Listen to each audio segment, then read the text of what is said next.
revived American leadership in space.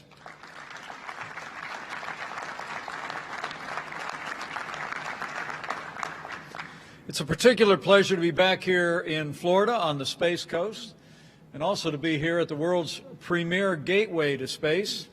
Join me in thanking the Kennedy Space Center and Director Bob Cabana for their tremendous hospitality and leadership for space.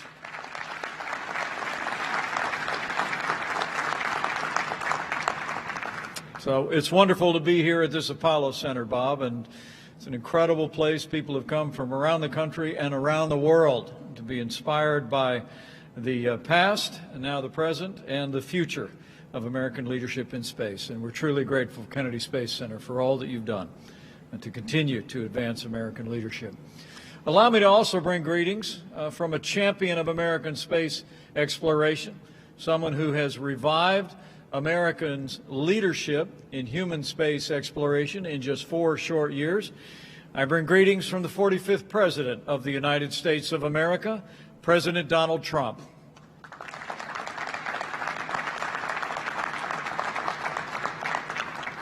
Today at this 8th meeting of the National Space Council, we will have updates from all of our council's members about the progress that we have made, both in civilian, economic, and military advances in space. But before I start, let me at least acknowledge the passing of an extraordinary American whose life and contributions to American aviation have undoubtedly led to inspire the advances that we've made in the vast expanse of space. This past Monday, America lost one of our greatest heroes, one of the greatest heroes not just in the history of the United States Air Force, but in the history of American aviation, General Chuck Yeager. He was a man of a humble background, grew up in rural West Virginia, enlisted in the military. He would go on to become one of the greatest aviators of all time. Chuck Yeager was a war hero. He shot down 13 Nazi aircraft, but was himself shot down over France. Flew more than 150 military planes, a total of more than 10,000 hours, 30 years of active duty, and as history records, was the first man to break the sound barrier. General Chuck Yeager has now left us, made his final ascent, but it was my great honor as we renamed 2 Air Force bases as Space Force bases just a short while ago to announce that at the direction of President Donald Trump, we are initiating today efforts to rename an upcoming United States military base after the late and great General Chuck Yeager.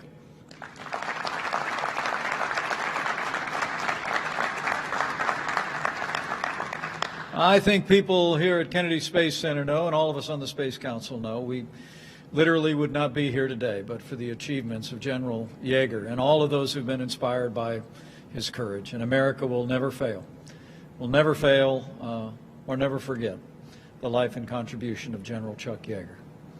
So as we gather for this 8th installment of the National Space Council, allow me to express my appreciation to all of the members of the Space Council and to reflect for just a few moments before we get started on how much has changed over the last 4 years since the very first meeting of this council. You know, when you look at national security, the progress that we've made in civil and private space sectors, one thing is clear. In 4 short years, America is leading in space once again. It's true. When we took office, the National Space Council had lain dormant for more than 25 years. But President Trump articulated an inspiring vision for renewed American leadership in space. In his inaugural address, the President said, and I quote, "We stand at the birth of a new millennium, ready to unlock the mysteries of space." And so we have set out to do. In our first year in office, the President revived this council to reinvigorate and coordinate space activities all across the federal government. The President brought together some of the best minds in government and the private sector to strengthen America's space enterprise. And so many of you are here with us today, and we're truly grateful. And whether it's providing for the common defense or growing our space economy across America, that's exactly what we've done throughout the past 4 years. In the very first days of our administration, the President signed multiple executive orders and presidential directives to reorient our space program to human space exploration. He took steps to unleash America's commercial space companies and to safeguard our national interests in the increasingly complex and competitive domain of space. In our first year in office, the President signed Space Policy Directive 1 and gave NASA a clear goal that we are going to go back to the moon, and this time we are going to stay.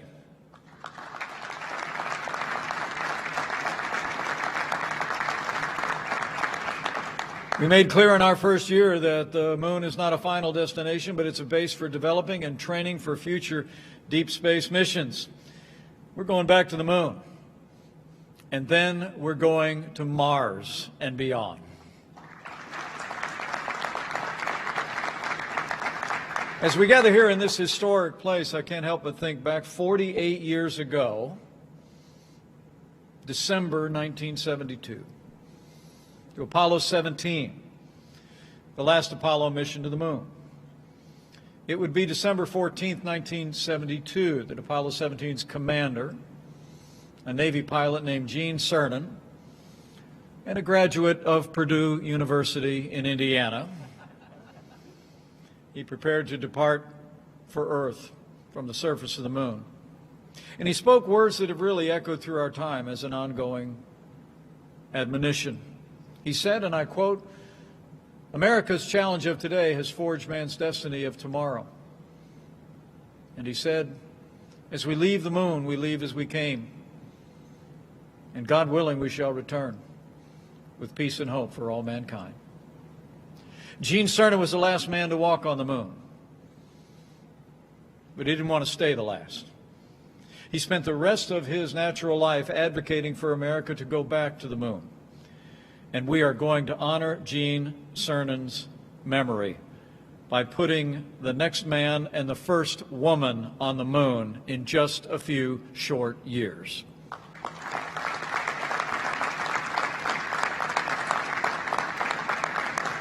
As you'll also hear updates today, the President also set NASA and the private sector, the entrepreneurial companies that have been involved in space exploration and development, in motion to ensure that we would return to the moon. And then the next astronauts on the surface of the moon and all the economic development in space will be driven by American ingenuity. And we're going to ensure that Americans are going to be, we're going to be the very first. The very first not only to develop on the moon and Mars, but also to continue to develop the economic potential of space exploration. Even in this challenging year in the life of our nation, when Americans have sacrificed so much, we've continued to make steady progress toward that goal of renewed American leadership in space. This spring, it was my great honor to attend the first crewed launch, along with the President of the United States, from right here at the Kennedy Space Center. It's the first time we sent American astronauts into space from Kennedy Space Center in nearly a decade. And then, not to wait a minute further, this last November, I returned again to see the second crewed full-scale launch and mission of American astronauts from American soil back into American space. That's the result of real leadership and renewed American leadership in space.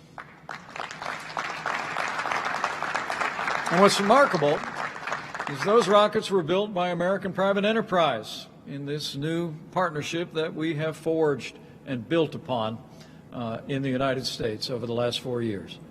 When a businessman turned president decided to renew our commitment to space, he knew it was important to unleash the power of America's private sector, and so we have done. As you will note out here today from the Secretary of Commerce, we went to work early on to cut and streamline out-of-date regulations that made the United States the #1 country in the world for space business, and will continue to accelerate investment and development in space. This past April, the President signed an executive order to recognize and promote the rights of private companies to recover and use space resources. That order, we believe, will provide the kind of clarity and stability that our businesses need to thrive. It will give our entrepreneurs the incentive to take our commercial space activity to all new heights.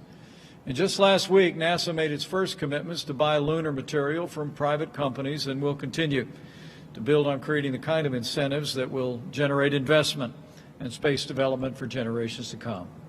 And even as we make great progress in expanding America's commercial activity in space, we also recognize the challenges of digital threats to our space operations.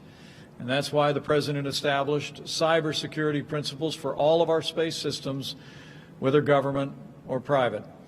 The President put in place the world's first comprehensive space traffic management policy as well, and made it clear that we're going to use the resources, the capabilities, and the technologies of the private sector to make all space activities safer and more secure than ever before.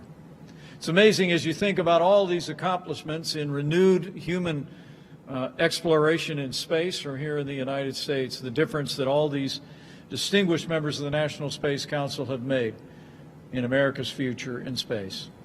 But at the time that we acknowledge the progress that we have made in expanding human space exploration and reviving American space enterprise, we also recognize that there are challenges and even threats in space as well.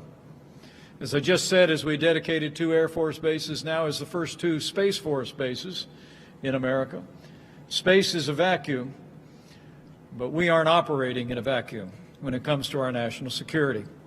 The space race that began in the 1950s continues today. We are in the lead, but we are not alone. As you will hear today in the National Space Council from the Director of National Intelligence and others, China and Russia are continuing to develop space weaponry. Russia demonstrated a space-based anti-satellite weapon earlier this year. China is developing a new manned space station, and its robotic spacecraft will return samples from the moon in just a matter of weeks. In fact, China is increasingly emerging as a serious competitor in space, just as they are in other areas of the global economy and to the strategic interests of the United States. As the world witnessed, China recently landed an unmanned craft on the moon, and for the first time, robotically raised the red flag of communist China on that magnificent desolation. All of that competition, the investment of other nations on Earth in security in space, is among the reasons why our Commander-in-Chief took the unprecedented step of establishing the first new branch of our armed forces in some 70 years.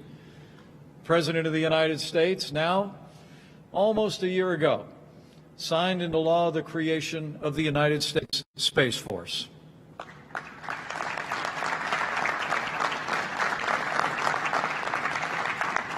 Under President Trump, the highest priority of our administration is the safety and security of the American people. And where too often in the past, America has neglected growing security threats in space, this president called for extending our dominance on land and sea and air to the final frontier. It would be June of 2018 when President Trump laid out his vision for American military power in space. He called for the creation of that new military service that we spoke of today at the dedication of those bases. I believe it is a tribute to the President's leadership as well as the leadership of all the military personnel that are gathered here today, that literally in just a year and a half after our President first called for the establishment of a Space Force, after it had been talked about for a half a century, he was able to sign it into law. It's extraordinary to think of the contribution that the United States Space Force will make to the security of our nation and the perpetuation of our freedom. As Deputy Secretary Norquist will reflect in a few minutes, the Space Force is growing stronger by the day. In fact, Secretary Barrett and I were not long ago in Colorado Springs when we saw the first 86 company-grade officers commissioned into the United States Space Force. And we're pleased to be joined today by the Chief of Space Operations, the man who has been working around the clock to stand up the United States Space Force. Join me in thanking General Jay Raymond, who's with us here today. General.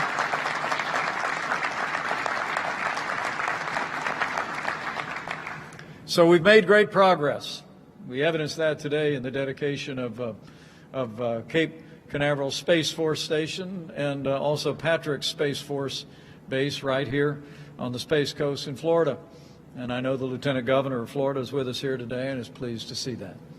But just like 42 years ago when Gene Cernan was on his way to the moon, and just like when Chuck Yeager was breaking the sound barrier in the 1940s, the United States continues to face an era of competition. But as members of the National Space Council know, it's a competition that America is winning today, and we're going to keep on winning in space for generations to come.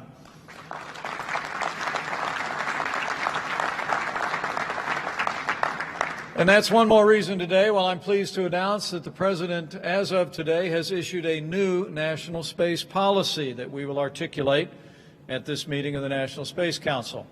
The National Space Policy provides the President's direction to the executive branch on all space activities. It emphasizes that space is critical to our security and our way of life, and lays out the fundamental principles to put America first in space. Dr. Scott Pace will go into more detail about the President's new national space policy in just a few moments, but it represents our ongoing commitment to, at the National Space Council and throughout this administration, to ensure American leadership in space.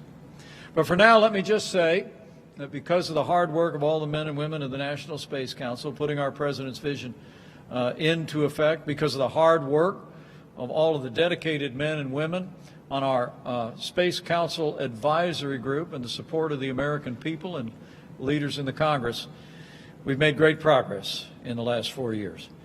But as you will hear again today, there is a renewed determination all across this nation and all across this government and all across every level of government to continue to build on the extraordinary progress that we've made.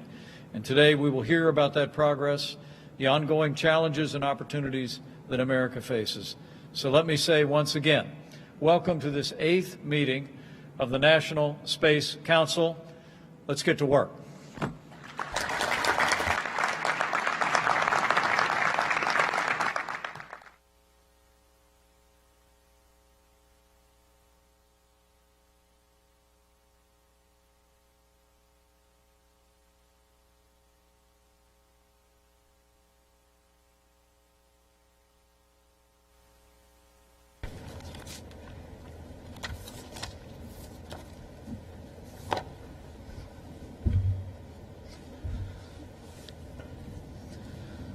Again, let me call this meeting of the National Space Council here at the Kennedy Space Center on Florida's historic Space Coast into session. Today's meeting will include important updates and announcements from council members and the council's executive secretary. First and foremost, allow me to turn our attention to the economic progress that we've made. Policies have been advanced. The Secretary of Commerce, Wilbur Ross, has been a great champion of space. Even as we've seen the American economy over the last 4 years reach all new heights. I think we set another record on the stock market again today, Mr. Secretary, but let me just say how grateful we are for your immediate appreciation for the impact that space exploration and entrepreneurship could have on the American economy. And why don't you give us an update on the Department of Commerce's activities related to space traffic management, international space development, and investment, and other encouraging space news. But join me in thanking Secretary Wilbur Ross for his great leadership on this cabinet and on the National Space Council. Thank you, Vice President Pence, for the opportunity to update the National Space Council on the growth of the space economy and the related work that is taking place at the Commerce Department. Here at Cape Canaveral last week, SpaceX executed its 100th successful commercial Falcon 9 rocket launch. They sent a crew and thousands of pounds of supplies and research gear aboard a Dragon spacecraft to the International Space Station. I'm reminded that it wasn't long ago when travel among the stars was merely a distant goal before it was even a race among nations. Indeed, our country has achieved remarkable progress in the space sector, and now again, as American business people continue creating new ways to make space more commercially feasible.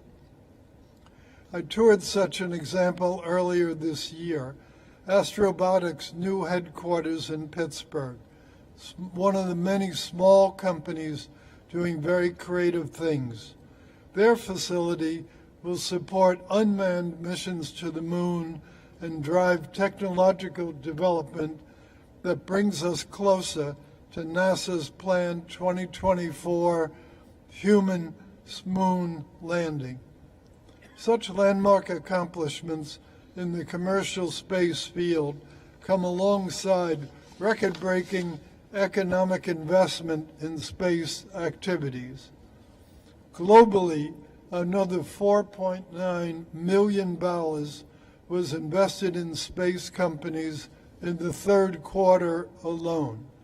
This not only marks the most productive quarter on record, but it also raises the total 2020 investment to $17.5 billion in the overall industry. And wonderfully, the U.S. accounts for 62% of the industry's total investment. Morgan Stanley projects that revenue generated by the global space industry may top $1 trillion by the year 2040. And the recent explosion of the industry here in the U.S. is due in no small part to the efforts of the Trump administration. The administration's pro-space agenda and the work of the National Space Council has already had significant impacts. NOAA has removed red tape that previously surrounded remote sensing technology by shortening the licensing timelines from 74 days to 28 days at present. This enables companies to sell data from satellites more easily and more efficiently, helping commercial satellite operators stay competitive in a rapidly changing global marketplace. Commerce Department has also taken steps over the last year at the behest of the Vice President to identify new space missions and get them the necessary authorizations to proceed in line with our treaties. The goal here is to alleviate the administrative and regulatory burden on emerging companies and technologies, and we enthusiastically continue in that mission. Financial indicators and regulatory procedures aside, one simple way to observe the growth of our space industry is to look at the number of satellites in orbit. This year alone, the number of active satellites in orbit is set to increase by more than 50%, 50%, to 1,250, of which about 80% are small sats. And the Satellite Industry Association estimates that up to 110,000 new satellites could be in orbit by 2030. This is good news for projects like SpaceX's Starlink, as well as for smaller companies that can benefit from the growing accessibility of private satellites. But the increase in satellites has also created a unique set of challenges when it comes to managing orbital traffic. We are seeing more and more frequent near misses that could cause unprecedented new amounts of debris. If two significant objects were to collide, they could create such a shower of debris that it could endanger the astronauts aboard the International Space Station. It could endanger billions of dollars of U.S. and other investment in space, and it could also interfere with the growth of space commerce. Fortunately, there's no shortage of brilliant men and women who have made remarkable headway toward managing this problem. In 2018, the Trump administration's Space Policy Directive 3 provided a unique approach to the management of orbital traffic. The Commerce Department's Office of Space Commerce and our interagency partners took on the missions laid out by this initiative. And today, I'm proud to report that we're in the midst of finalizing a Department of Commerce, Department of Defense MOU that will provide a detailed plan for the improvement of space situational awareness and ultimately space traffic management.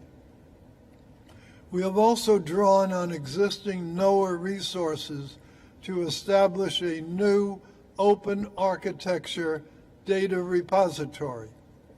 This system allows both private and government entities, including those of our allies, to share data, increasing all parties' situational awareness amidst an increasingly crowded orbital environment. We continue to work with our allies in industry on the norms, standards, and best practices that will inform new rules of the road for space. We have also worked with private business and technology leaders from around the globe in this issue. In fact, just before Thanksgiving, the Office of Space Commerce hosted an industry day with over 250 companies participating, virtually of course, to discuss our approach to the open architecture data repository. We will continue to work collaboratively with the public and private sector to tackle this challenge. It's not the only one we face. China's lunar landing last week underscores that we are not the only ones invested in the business of space, and that competition for American companies operating in this sector is real competition. Similarly, Japan became the first country to bring back to Earth a soil sample from an astronaut. Looking ahead, my department's Bureau of Economic Analysis will publish within the next 2 weeks innovative experimental statistics that will help us further measure and understand the space sector. And I look forward to sharing this informative new data with all of you. The United States remains an incubator for greatness like no other, and I'm confident that we will retain our position as the premier hub for space-based exploration and business. Thank you. Excellent. Thank you, Secretary Ross, and more importantly, thank you for your leadership on the National Space Council on behalf of American entrepreneurial leadership in space. Truly extraordinary accomplishments. And my favorite one is that you said at the present point, $17.5 billion in investment in the last year, and more than 60% of that is invested in the United States of America. Yes. So thanks for helping to facilitate that. The Secretary of Energy, a member of our cabinet, Dan Brouillette, is here with an update on space nuclear power efforts, and under his leadership, the collaborations between the Department of Energy, the Department of Defense, and NASA. Mr. Secretary, let me also thank you for your energetic and tireless efforts in forging exactly the kind of partnerships across government that are facilitating advances of American technology and space exploration. Secretary Dan Brouillette, the Department of Energy, everyone. Thank you, Mr. Vice President. Well, thank you, Mr. Vice President, for that kind introduction. I'm honored to join you today to provide the National Space Council with a brief update on the initiatives that our department, the U.S. Department of Energy, has undertaken since the Council's last meeting in May. In July of this year, NASA hosted our first ever NASA DOE Executive Committee meeting right here at the Kennedy Space Center.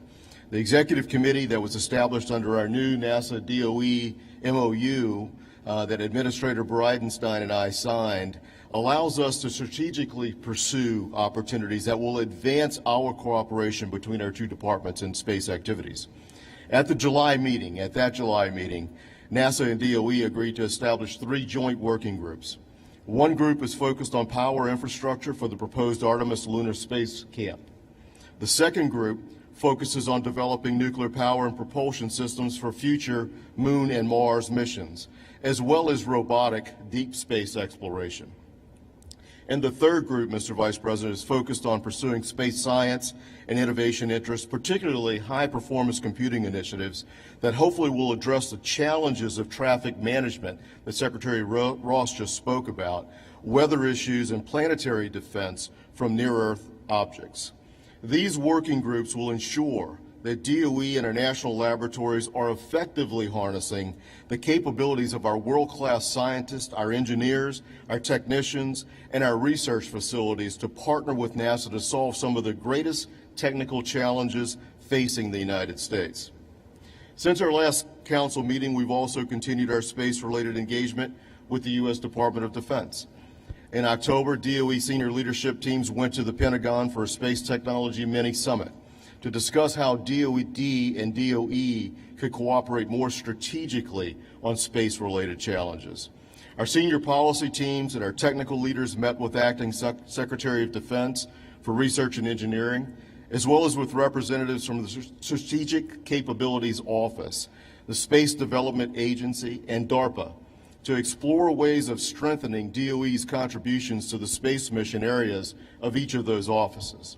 We were extremely encouraged by the outcome of the mini-summit, and we will continue to work with the Undersecretary's office as well as other elements of DOD.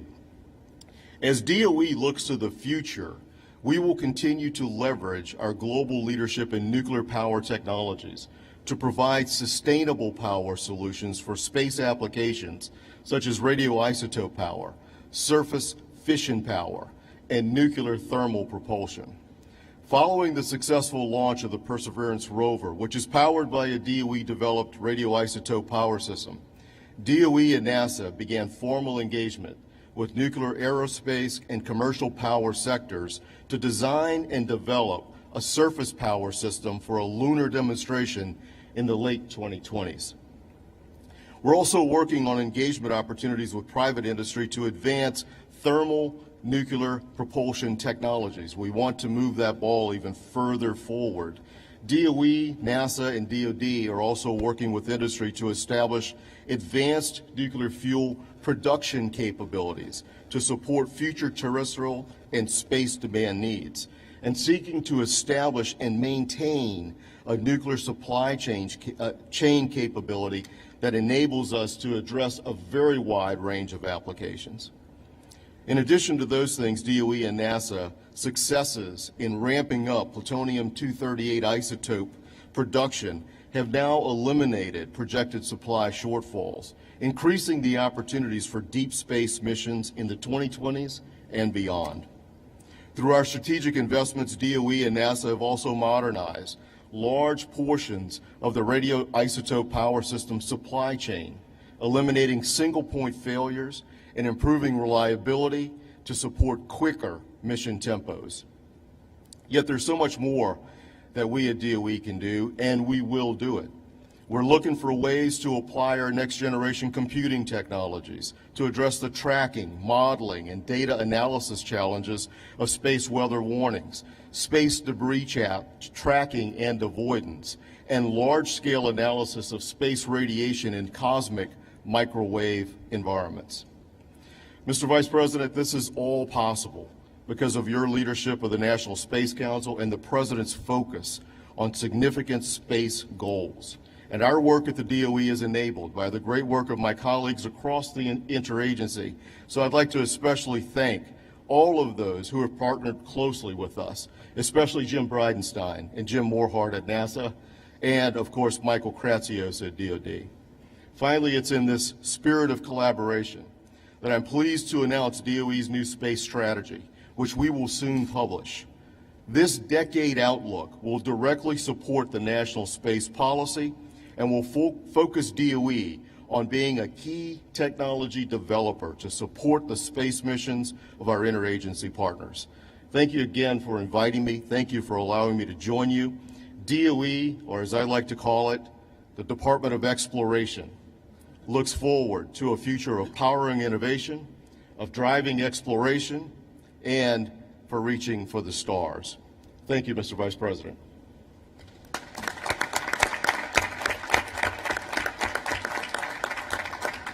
Thank you, Secretary Briette, and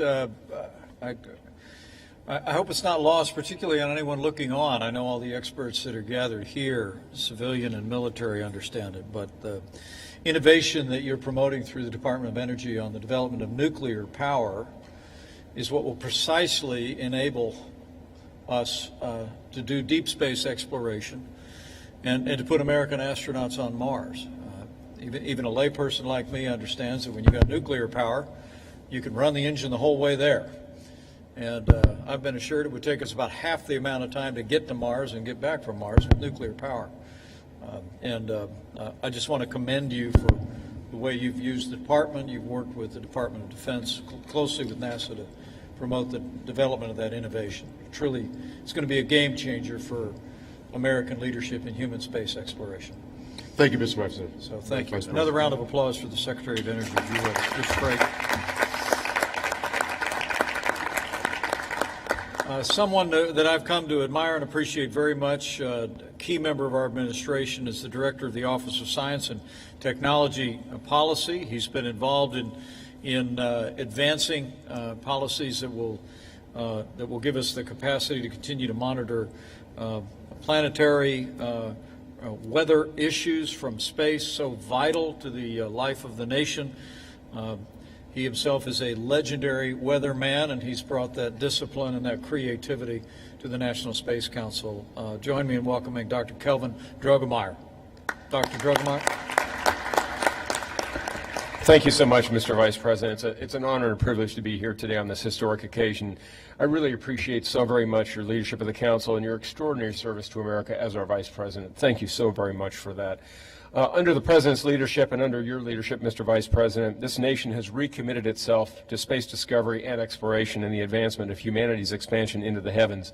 Today, I would like to highlight two areas where we have made really significant progress over the recent months and years, and where I believe our continued effort is needed. The first of these topics is space weather. Now, we're all familiar, as the Vice President said, with terrestrial weather, the towering clouds and beautiful thunderstorms we see every afternoon in the summer here in Oklahoma, the very powerful storms that we see in the Midwest, like places like Indiana. They're beautiful, but they're also very destructive, and so we have to really understand and look to predict those. Well, space weather is basically no different. It encompasses a wide array of phenomena that are equally, in some cases, very beautiful, but also they complicate our exploration activities, and they really have the potential to degrade and even destroy some of the infrastructure that is most critical to our nation's security and our economy. So the importance of both understanding and forecasting and accounting for space weather is very, very important as we reinvigorate our human space exploration program. In October 2020, the President signed the Pro-SWIFT Act. It's an acronym which established as U.S. policy, and I quote, to prepare and protect against the social and economic impacts of space weather phenomena. The Pro-SWIFT Act also provides statutory authority for existing space weather coordination activities under the National Science Technology Council. Now, in March of last year, that same National Science Technology Council released a National Space Weather Strategy and Action Plan. And that very same day, the President signed an executive order on coordinating national resilience to something called electromagnetic pulses. Now, they're relevant here because the sorts of geomagnetic disturbances that occur in the sun that are disruptive, they're called space weather, disruptive to our space activities. They're both a space weather phenomena, and they're also naturally occurring as EMPs. So since the release of those documents, federal agencies have worked very, very hard on their implementation, and together with the academic and private sector and also international partners, we've made great progress. And I want to highlight very quickly 3 areas. First, the U.S. Geological Survey is working toward completing a survey of ground conductivity across the United States. Now, we're familiar with conductivity, lightning across the sky, and conductivity on power lines, but there's actually conductivity in the ground. And these data help USGS and also NOAA develop new operational and geoelectric field maps, the actual mapping of the geoelectric field. It provides much more accurate estimates of electric currents that are generated by geomagnetic storms. And those things can then disrupt power operations and resilience and things like that. So that hazard map is going to be a very, very important tool that we have to sustain electrical power during geomagnetic storms. Second, as a result also of partnership between NOAA and NASA, NOAA's Space Weather Follow-on spacecraft is scheduled for launch in 2024, that magical year when we're going to return to the moon. This will ensure continuity of observations critical to space weather prediction and forecasting, and also to NOAA's geomagnetic storm watches and warnings that it issues regularly. And third, NOAA, NASA, and also the National Science Foundation have funded several research opportunities that are going to advance solar and geospace modeling and improve space weather predictions. Just like we have models to predict terrestrial weather, we have models to actually predict space weather. And that research targeted key administration priorities established through the space policy directives that the Vice President mentioned, including human space exploration and space traffic management, as Secretary Ross mentioned. These agencies are also working very, very closely together to implement a framework to accelerate transition of space weather research to operations. Very, very important transition. And they will help inform key decision-making for operations of critical infrastructure like our electric power grid. Finally, the second topic I want to address really briefly is planetary protection. Now, what is planetary protection? It's basically the practice of mitigating risks to Earth of harmful biological contamination due to space activities. Now, there's actually 2 sides of that coin. It includes protecting the search for extraterrestrial life by controlling the introduction of biological contaminants from Earth to other celestial bodies. We call that forward contamination. But it also includes protecting our own biosphere here on Earth from potentially harmful biological contamination from things like returning spacecraft. We call that backward contamination. So as we prepare for human exploration of Mars and other solar system bodies, as the Vice President mentioned, now is the time to review and update our planetary protection policy. Existing U.S. policy was established back in the Apollo program, and it's not really been substantively updated since then, so it's been many decades. Meanwhile, of course, as you all know, there have been very, very significant technological and research developments in the field of space, a lot of new actors, including a lot of private companies, and so things are accelerating very dramatically. So to address this challenge, OSTP and the National Space Council staff, all the wonderful folks here, have partnered over the past 6 months to co-lead an interagency working group on planetary protection. It's really a whole-of-government effort. And we deliberated several topics. First, of course, as I mentioned, how to accelerate commercial space exploration and development while we also preserve the scientific integrity in the search for life on other terrestrial bodies. We want to avoid that backward contamination to Earth. Likewise, we want to avoid that forward contamination as well. And then also, third, making sure that private sector activities are protected, because we all know that commercial activities, as we've seen here, are extremely important. So looking forward, planetary protection has to really be a key element of our strategy, and it certainly is, across all of the federal government, but also with our academic and our industry partners. We want to absolutely ensure a safe, sustainable, and predictable Earth and space environment as we continue to advance U.S. leadership in space exploration and commercialization. Mr. Vice President, I am completely grateful to the wonderful opportunity you've provided to me and others at OSTP to work with all these great folks on the National Space Council on these initiatives over the last several months and years. And we look forward to the wonderful days that lay ahead for America in space. Thank you very much, Mr. Vice President. Thank you so much. Calvin, great job. One of the enduring lessons that I've learned as Chairman of the National Space Council is you actually have weather in space.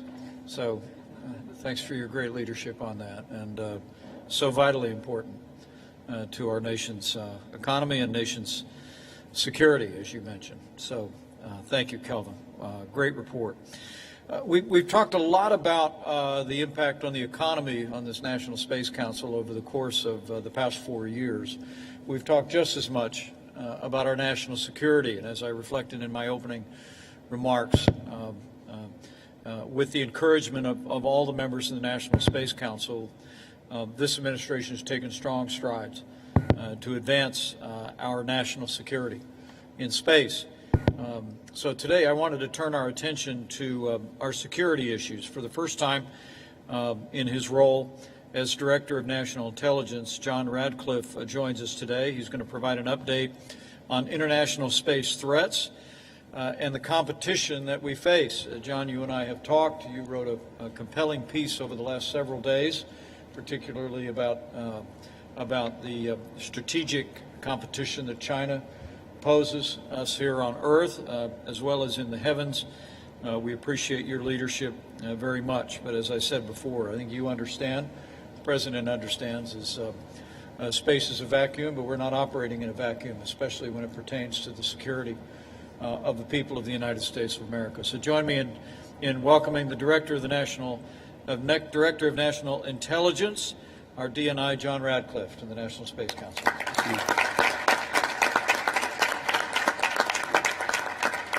Thank you, Mr. Vice President, and let me start. I know this is a common refrain as you listen to all of my fellow council members, but it's because we all marvel at your success and leadership over this Space Council, and I think everyone here wants to express our gratitude and appreciation from the Council and on behalf of a grateful nation, so thank you very much. To my fellow council members, thank you for allowing me to update you on the threats that we face in space and how the intelligence community is taking unprecedented action in order to increase the effectiveness of our national security space enterprise and to respond to the President's new space policy. By almost any measure, the dramatic increases in space-related capabilities and services over the past decade have been game changers with profound implications for life on Earth. Currently, over 80 nations operate in space, and 50 countries have dedicated government budgets for space. And governments are not the only players in space. Dozens of new commercial space companies have emerged with plans to launch tens of thousands of satellites in the coming years, more than all of the satellites that have been launched since the dawn of the space age. Over the past 5 years, U.S. companies have launched more commercial remote sensing satellites into orbit than the rest of the world. But today that trend is reversing. The National Geospatial-Intelligence Agency, which I oversee, predicts that in this decade the rest of the world will launch at least twice as many commercial remote sensing satellites as the United States. Economically, the global space industry has grown rapidly in recent years and is now approaching $500 billion in annual revenue. But more critical is that broad sectors of the U.S. economy have come to rely upon space-related capabilities. Our estimates suggest that industries with reliance on space-based services now contribute over $5 trillion to our gross domestic product. Simply put, we depend on space systems as critical infrastructure, directly supporting the American way of life. If these space-based services are disrupted, we could see adverse effects on nearly all sectors of the U.S. economy, including consumer supply chains, transportation, telecommunications, agriculture, and finance. Mr. Vice President and fellow members, to a degree unparalleled in American history, the nation's economy and security rely upon space systems that our competitors are challenging and that our adversaries are increasingly threatening. To that point, America's vital interests are increasingly at risk as China and Russia develop and field destructive weapons to threaten U.S. and allied space capabilities. As I wrote in an op-ed published in the Wall Street Journal last week, the intelligence is clear. China poses the greatest national security threat to the United States, and that includes China's actions in space, where China is pursuing weapons capable of destroying our satellites up to geosynchronous Earth orbit, where many of our critical space systems reside. China has also deployed a ground-based missile intended to target and destroy satellites in low Earth orbit. Russia has a similar system to China in development that is likely to be operational in the next several years, and Russia has also fielded a ground-based laser weapon which could blind or damage our space-based optical sensors. And I'll note that Russia in particular has recently demonstrated provocative behavior, creating a potentially dangerous situation in space. Over the past year, the Russian government, as the Vice President noted, launched a satellite that began to actively maneuver close to a U.S. government satellite. I want to make clear to the members of this council that we consider this to be threatening behavior, especially considering that the Russians have previously launched a very similar satellite that exhibited characteristics of a weapon when it released a high-speed projectile. Our Space Force Chief, General Raymond, agreed by recently saying this is not the behavior of a responsible spacefaring nation. In short, the threat to the United States and allied space systems continue to grow, and we should not allow that threat to grow unabated. And because of that, the President's new national space policy recognizes that space is and should be a priority intelligence domain, something the intelligence community has already begun to take action on and to move out. Earlier this year, we directed our intelligence agencies to increase support to space defense and added new funding to counter space threats. Although those numbers are classified, this represents a significant new investment which will directly address the emerging intelligence requirements of the Space Force. Additionally, we are working directly with the Space Force leadership to create a new National Space Intelligence Center which will deliver intelligence support necessary to achieve our national security objectives. The establishment of this new center will provide the nation unparalleled scientific and technical intelligence on space-related threats, and it will serve as the service intelligence center for the Space Force. As I described earlier, America's entrepreneurs and innovators are demonstrating amazing new capabilities in commercial space marketplace. The new national space policy recognizes that the rapidly expanding commercial space industry is a vital element of national power. Consistent with this recognition, I recently approved the creation of the Intelligence Community Commercial Space Council. This is a high-level forum which will facilitate collaboration across the intelligence community and with industry, focusing on the intersection of commercial space services and national security. The Council will deepen our understanding of the capabilities and trends of both the United States and foreign commercial space industries. It will provide recommendations to bolster our use of commercial space capabilities, and it will support the growth of a robust U.S. commercial space industry that is responsive to our national security needs. As an example of our increasing engagement with the commercial space sector, the National Reconnaissance Office, or NRO, recently conducted a national security mission on a small commercial rocket launched from outside of the United States, an achievement which was a first for our intelligence community. The new national space policy also recognizes that the intelligence community and the Department of Defense are co-equal partners in the national security space enterprise, with both operating a variety of spacecraft that perform vital missions to our nation. However, countering the increasing threats we face now and in the future will require an even higher level of collaboration and integration than in the past. Previously, we reported to this Council that the intelligence community and Department of Defense have agreed to align U.S. Space Command and the NRO under a new protect and defend strategy for the purposes of jointly guarding our vital space systems should a conflict ever extend to space. For the first time, there will be a unified structure that fully integrates intelligence and defense plans, authorities, and capabilities to ensure seamless execution of space defense actions.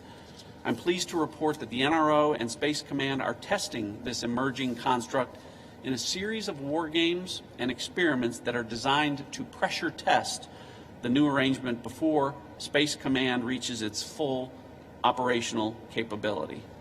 Finally, I am very pleased to report that my team at the Office of the Director of National Intelligence is working with our Space Force leadership to evaluate the potential for the Space Force to become the 18th member of the United States intelligence community. We anticipate a decision on this history-making opportunity in the next month or two, which would profoundly strengthen the partnership between the Department of Defense and our intelligence community. In conclusion, as adversaries increasingly threaten our vital interests in space, the actions that I have described here for you today, plus many more of a classified nature that I cannot discuss publicly, will continue to provide us with a competitive advantage, will allow us to counter emergent threats in space, and allow us to achieve unified action should conflict ever extend to space. I want to assure each of you, my fellow council members, as well as the American public, that if our adversaries challenge us in space, they will face a truly united national security space team. Thank you again, Mr. Vice President, for the opportunity and members of the Council to address you on these important efforts. Thanks very much.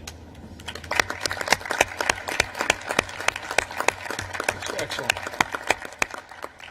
Well, thank you, Director Radcliffe. Thank you for that stirring summary, but also thank you for the visionary recommendation. We very much look forward to that, and the notion of adding the United States Space Force to the infrastructure of our intelligence community.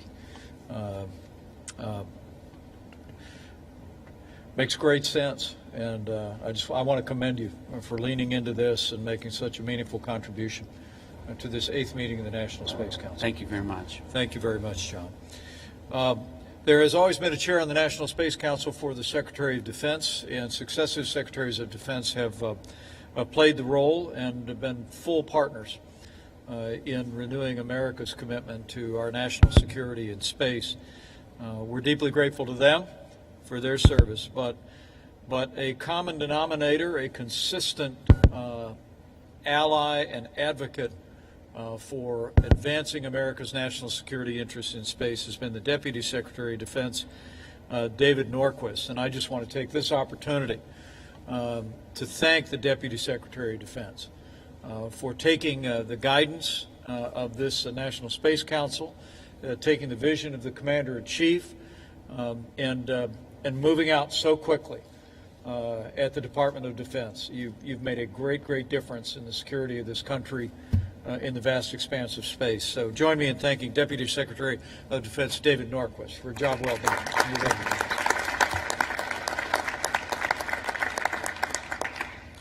Good afternoon, everyone, and thank you, Vice President, for chairing this meeting today. You just heard about some of the challenges and threats facing us in space. Since the last National Space Council meeting back in May, the Department of Defense has made tremendous progress in adjusting to the challenges of space as a warfighting domain. Today I want to highlight our developments across the Department, the U.S. Space Force, the U.S. Space Command, and within the Office of the Secretary of Defense. And in doing so, I want to thank those around the table. Your efforts and partnerships are vital to achieving our nation's objectives in space. So let me begin with an update on the Space Force. In order to grasp the magnitude of what the Department of Defense has accomplished, it is worth pausing to reflect on the timeline. The Space Force was officially established when President Trump signed the fiscal year 2000 National Defense Authorization Act on December 20th, 2019, less than 1 year ago. It was originally planned that the Space Force would be established 1 year after the NDAA was signed. So, Mr. Vice President, that would have been 11 days from today. And I would have been spending today explaining to you the things we hoped to get done and might get done in the future.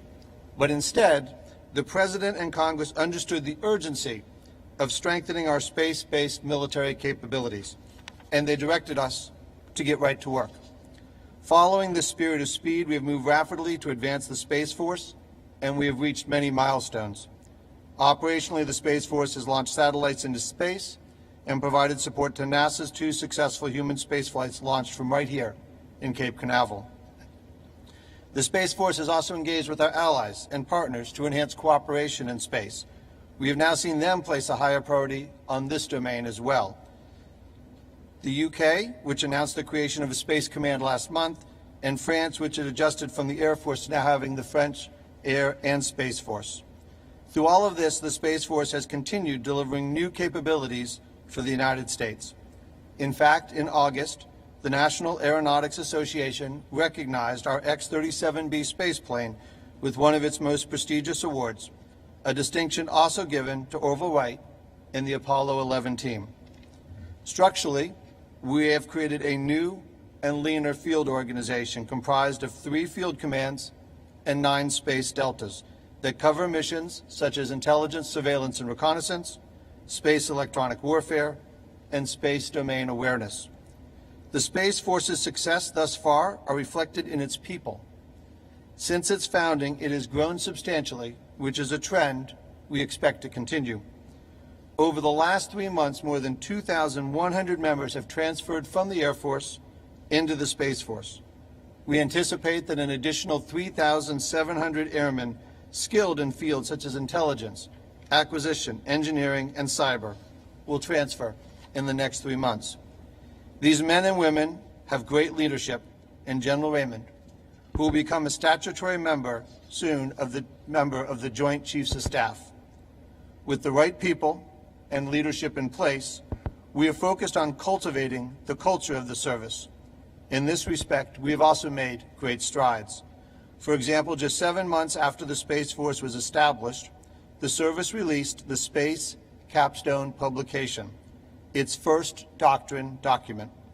This is a military service's fundamental responsibility because it articulates their unique purpose, identity, and operational mindset, and it informs the joint doctrine.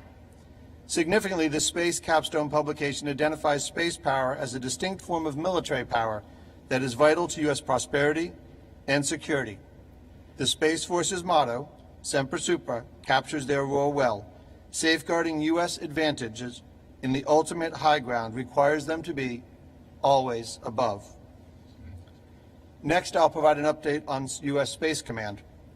Just as we have at sea, it is important to establish responsible standards and norms in space. U.S. Space Command is promoting these efforts and calling out those, like Russia, who violate these standards and norms. In August, we welcomed General Dickinson to the helm through U.S. Space Command's first change of command ceremony. He made history by becoming the first Army general to lead the combatant command.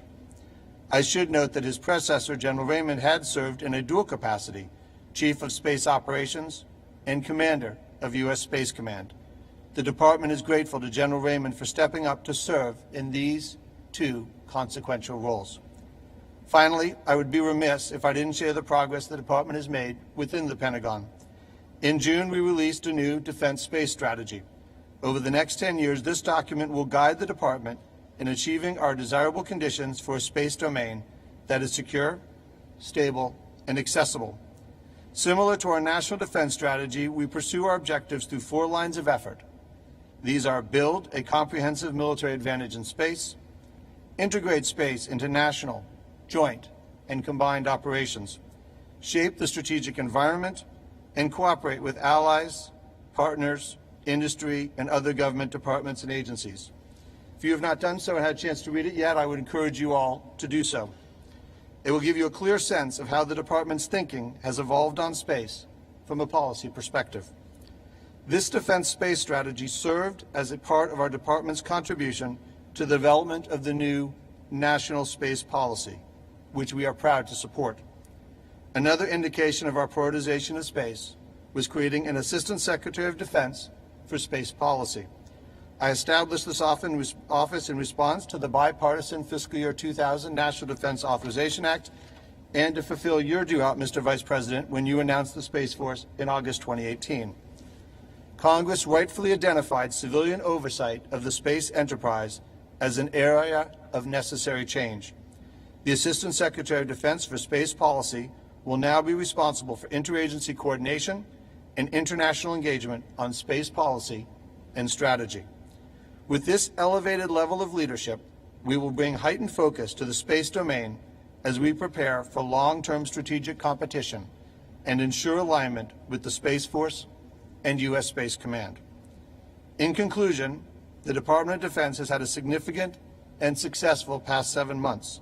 We remain committed to continuing this important transformation of our national security space program, which prepares us for deterring the high-end fight. Thank you all very much.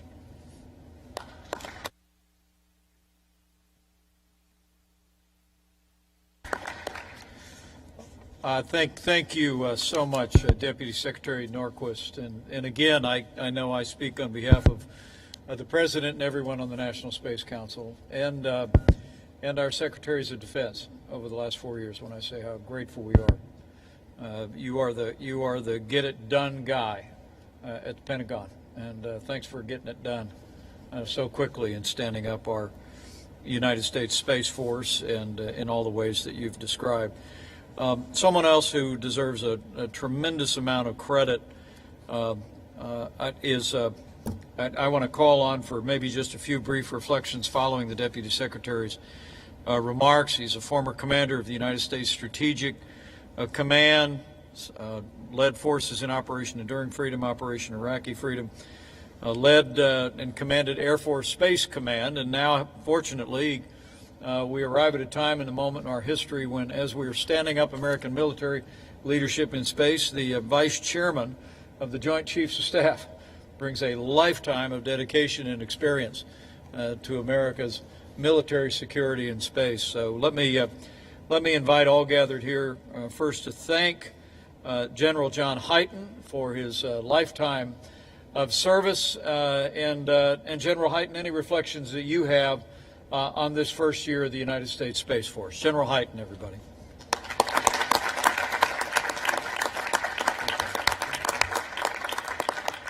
Thank you, everybody. Thank you, Mr. Vice President. I have a million reflections. To choose from everything that's going through my mind right now is nearly impossible, because this is an exciting time. This is an important time. But it's a time that, as Director Ratcliffe clearly pointed out, we have a threat. And what we're doing and what we have been doing is about how do we respond to that threat. And the partnership we have with the intelligence community is as strong as it's ever been. And I was so excited to hear the concept of the Space Force being the 18th member of the intelligence community. That presents so many opportunities for us to do things in much better ways of how we do surveillance, how we do intelligence. All those things open up by just that simple idea. So as I sit here, I'll just say that Space Command and the Space Force have two basic functions. When you look at the Saturn V that's above us, you like to look up and dream.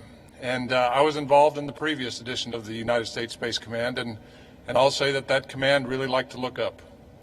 And we need to look up, and we need to surveil, and we need to understand the threat. And you heard the Vice President and the Director of National Intelligence talk about the Russian threat that we watch very closely through the partnerships we have with our own sensors, with the intelligence community sensors, so we know exactly what's going on and exactly what they're doing. But the reason the United States military is in space is really to look down and make sure that our planet is safe, and that we support the Army, the Navy, the Air Force, the Marines, all of the elements of our national security, support the Joint Force and make sure that it is secure. And if you look at everything that we do every day, and you heard the Deputy talk about the amazing organizational changes that are under, but actually it's the mission and the people that do that mission every day that are the key piece of it. And you just look back in January when missiles were launched from Iran into al-Assad in Iraq, and you look at the warning that was provided immediately from the operators in the United States Space Command that allowed people to take cover, and the exquisite indications and warning that were put together by Space Command people, Space Force people, working together with the intelligence community to make sure that no American died in that attack. That's a remarkable piece.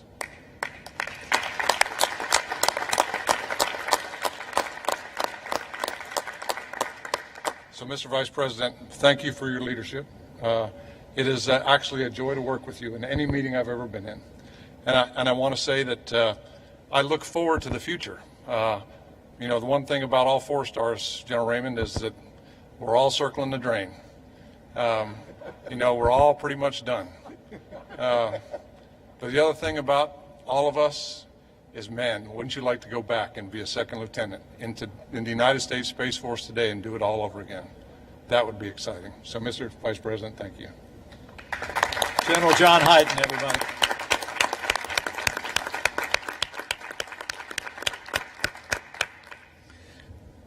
I think it's worth noting for the record that I gave him absolutely no notice prior to those remarks.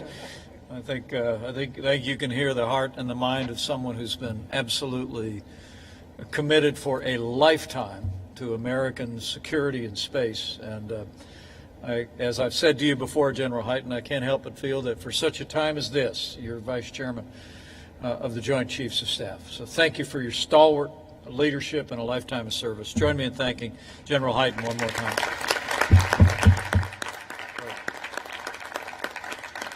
Closer to home on security, and I apologize that I didn't give him any notice at all, the acting Secretary of the Department of Homeland Security. I've come to know him over the last 4 years of service, and have been deeply inspired at his implementation of American law, security on our border. But the members of the National Space Council deserve to know that under Acting Secretary Chad Wolf's direction, the Department of Homeland Security has also been working to increase outreach to the private sector to ensure cybersecurity in space systems, which is of equal importance to our economy, to the privacy of the American people. So for a few minutes of reflections on the progress, the efforts DHS has made, join me in thanking Acting Secretary Chad Wolf, member of the National Space Council.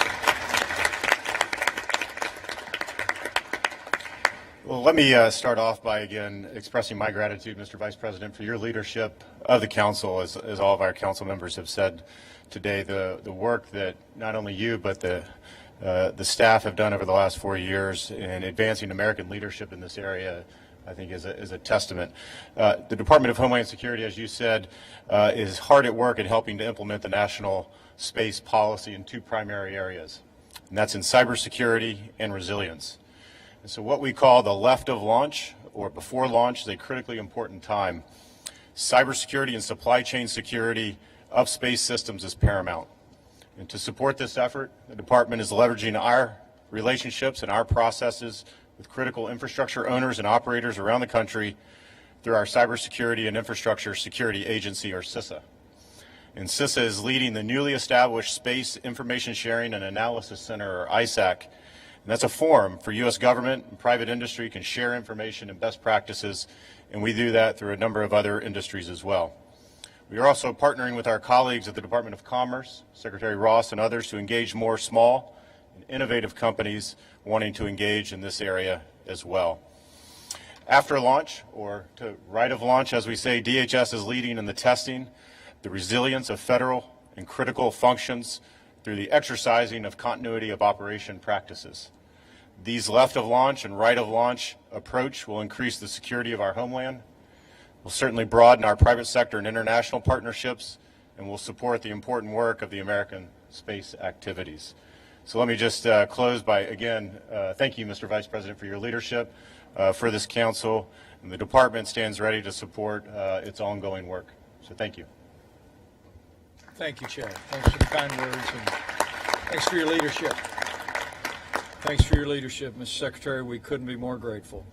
I'm going to get put a couple more people on the spot who've played just a leading role in our ability to move out on the policies that have been advancing our economy and our security. Brooke Collins is the director of the President's Domestic Policy Council, and Russ Vought is the head of the Office of Management and Budget. And I can tell you that over the course of the last 4 years, both of them have been consistent partners in our effort to identify the resources on the security front and in reviving human space exploration here at NASA, but also in promoting the vital role that American leadership in space has played in our economy, as the Secretary has reflected momentarily. I also want to recognize Brooke Collins because while we are here at the Kennedy Space Center, we are on the Space Coast with Lieutenant Governor Nunez and a lot of proud Floridians. Texas likes to boast of their long history in space in Houston, and Brooke Collins is a daughter of Texas and counts the Lone Star State home. So thanks for bringing all that natural Texas passion to your efforts on behalf of space. So I'm going to recognize Brooke Collins, Domestic Policy Council, and then the Director of OMB before we turn our attention to national space policy and to the Director of NASA's report. Brooke? Well, this is unexpected, Mr. Vice President, but thank you. It will only be 1 minute, and thank you for the shout out to Texas. It's great to be here in Florida as well. I am struck as I sit here as the mother of 4 children. I know everyone's sitting in the room and watching in the audience and watching on TV at how inspiring that this group led by our president and also you, Mr. Vice President, we have reignited America's imagination. And for the young girl or young boy from the plains of Texas or from the coast of Florida or from the cornfields of Indiana, that one day they too could go to space, to the final frontier, and to reach for the stars. And that is America. And so what an honor it is to be a part of this. And thank you for your leadership and for everyone here today. Thank you.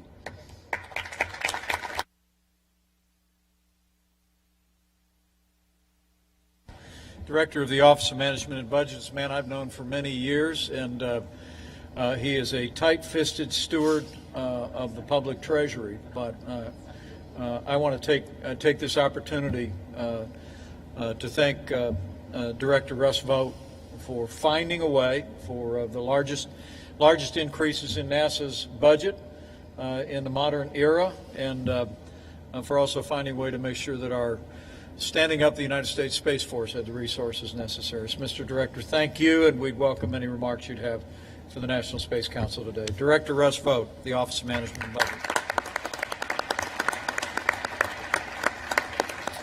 Thank you, Mr. Vice President. It is a privilege to be back here. And budgets are about priorities, and one of the things that this administration under the President and your leadership has been insistent upon from the very beginning is that we're going to get back to space. We are overjoyed that we've been able to increase the budget by 15%. Right now we're in the midst of hard-fought negotiations to get our 12% increase to make sure that we have the resources to get back to the moon and Mars and beyond. But I want to build off of what Brooke said, and that is to get to...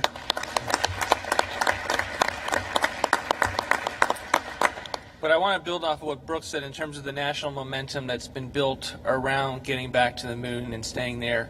I've got 2 little girls, a 6-year and 8-year-old, and when there's extra cardboard around the house, they're building rockets. They've got pictures of astronauts in their room, and on Saturdays we change the channel from the football game to watch the launches. And so you are getting a sense nationally of the momentum that's building as a result of the leadership of the President and the Vice President, the Space Council, the important work of Jim Bridenstine. And we're excited at OMB to play a behind-the-scenes role to get the resources that are necessary to bring agencies together, to build consensus, to make sure that documents and regulations go out that reflect all one view of the administration. And I thank you for the honor to be here.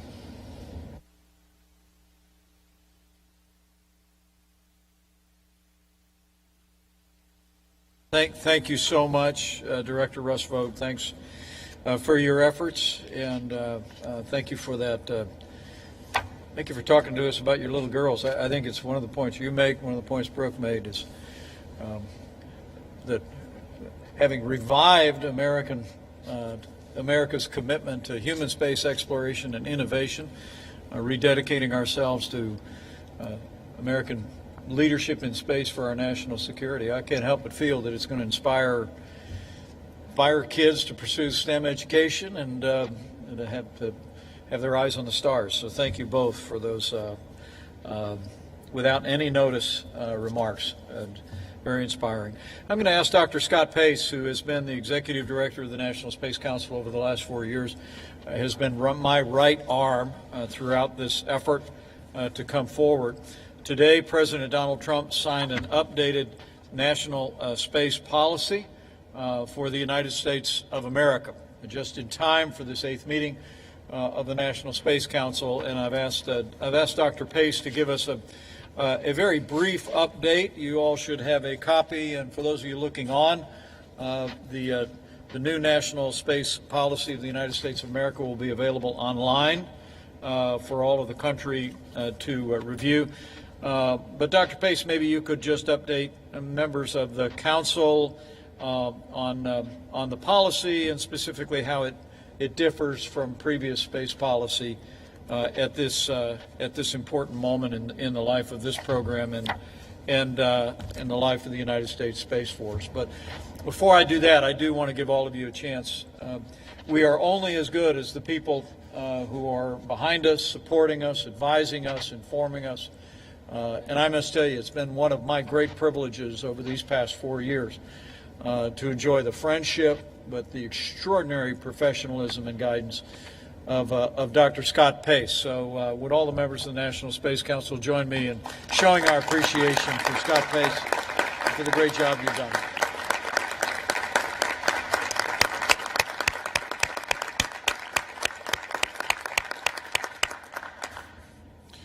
Thank you, sir. And as several people have heard me say in speeches, there's nothing more terrifying than having a boss who cares about what you do.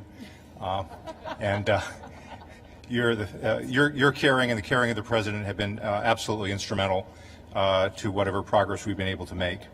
With the strong leadership from the President and your National Space Council staff has been working closely with all the members of the Space Council to develop the new national space policy. I promise not to read it. It's rather thick, and it's there in front of you. And I wanted to take the opportunity to express my personal thanks and appreciation to the members of the Interagency Working Group that contributed to this policy. About 11 agencies, 5 White House councils. There's a lot of folks who are part of this effort, and as well as the thoughtful advice from the members of the Users Advisory Group. The National Space Policy is the President's direction to U.S. government departments and agencies to advance the interests of the United States in space for the benefit of the American people. And this policy outlines fundamental principles of the United States regarding its activities in space and details future goals and executive branch tasks to achieve them. The policy reaffirms the nation's interest to act responsibly in space to ensure safety, stability, security, long-term sustainability of space activities. And as such, it's similar to past policies in that it reflects long-standing efforts that extend back decades, the beginning of the space age, while recognizing new challenges and new opportunities in front of us. The National Space Policy at top level gives primary emphasis to 4 topics: commercial space activities, international cooperation, exploration, science, and national security, which undergirds everything we do. And the policy expresses the nation's commitment to leadership in space. The major point I wanted to make, as we have heard around today, is that the international environment we're in is very dynamic. It's influenced by competition and threats to the space capabilities on which we rely. And consequently, it's important that the U.S. space activities across all sectors, civil, commercial, and national security, be coordinated at the highest levels in an integrated manner to advance our national interests and those of our allies and partners. A policy of sustainable space exploration and development depends on an alignment with enduring national interests such as security, economic growth, scientific advancement, and a stable international environment. Space does not exist for its own sake. It exists to serve the interests of the nation, and our alignment with those interests is crucial to our success. Establishing U.S. capabilities to operate routinely out to the moon and beyond will deliver strategic assets not only for ourselves, but for all like-minded nations who share our values: liberty, democracy, rule of law, free market economic principles. It is our values we carry with us into space, not merely our machines. Space exploration and development are not confined to one-time missions or any single destination. Closer to home, the United States is going to encourage commercial activities to lower the public burden of maintaining and enhancing space capabilities. And as the United States journeys again into deep space, it will do so with commercial and international partners. And at the frontiers of exploration, the United States will continue to lead, as it always has done. The United States is leading in space, but we also face determined competitors and adversaries. The President's National Space Policy continues the quest to explore and develop the unknown while securing benefits for the American people, which has driven our country since its founding. This drive, rooted deeply in the spirit of the United States, will ensure that as humanity expands into space, it will be the home of a free people. With that, Mr. Vice President, thank you for the opportunity, and be happy to take any questions.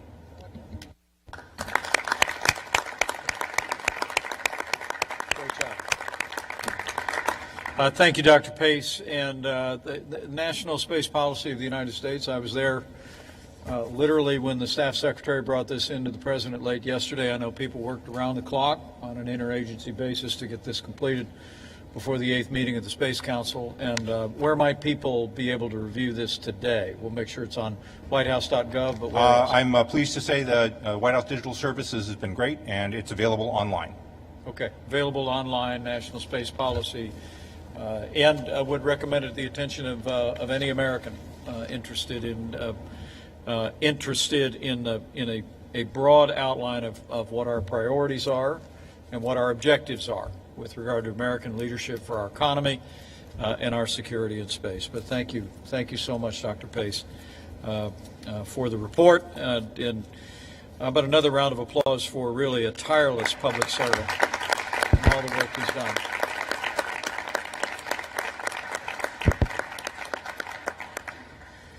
Finally, we will now turn our attention to NASA's activities with a report and a very exciting announcement today from the administrator of NASA, Jim Bridenstine.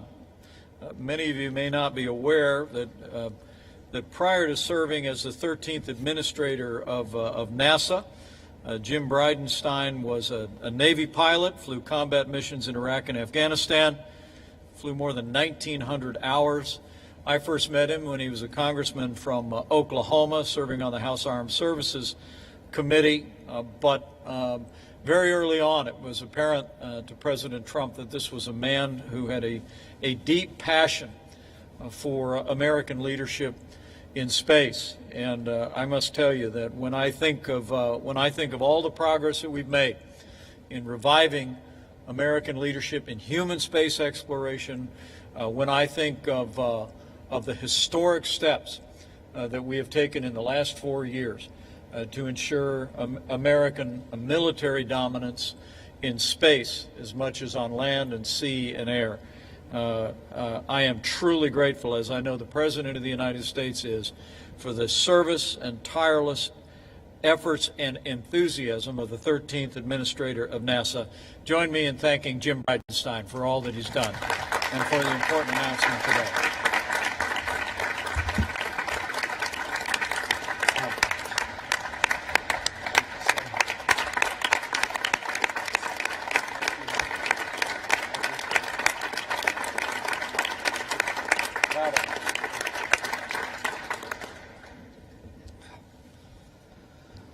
Wow. Standing ovation from the Vice President of the United States. I will tell you, sir, it's been the joy of my life to serve this little agency called NASA that does just amazing things. I will also say, and sir, I know you've heard it today all day long from all of the people sitting around this table, but this has been a game-changing administration as it relates to space. From day one, this administration came in committed and not just giving it lip service, but moving out on it. And you're hearing it not just from me, but from everybody around this table who has served with and for you, sir. And your leadership here has been astonishing. I have said, and I'll keep saying it, one of the best things President Trump did was reestablish the National Space Council. And right after that, putting his #1 guy, the Vice President of the United States, in charge of it. And it's been just a real pleasure serving on this council with you, sir. So I'll go through kind of where we are with the Artemis program, which of course is our return to the moon, not just with the next man, but with the first woman, which was a very direct order from the Vice President of the United States, who is carrying out the direction of the President of the United States. And So here's where we are, sir, and I'm very pleased to report the core stage of the SLS rocket is complete. It is at the Stennis Space Center being tested. All 4 RS-25 engines have been integrated, and we have now completed 6 of the 8 tests for what we call the green run. Right now we are in the midst of the 7th test, which we call the wet dress rehearsal. And of course, the next test after the wet dress rehearsal is, no kidding, a live fire test of all 4 RS-25 engines.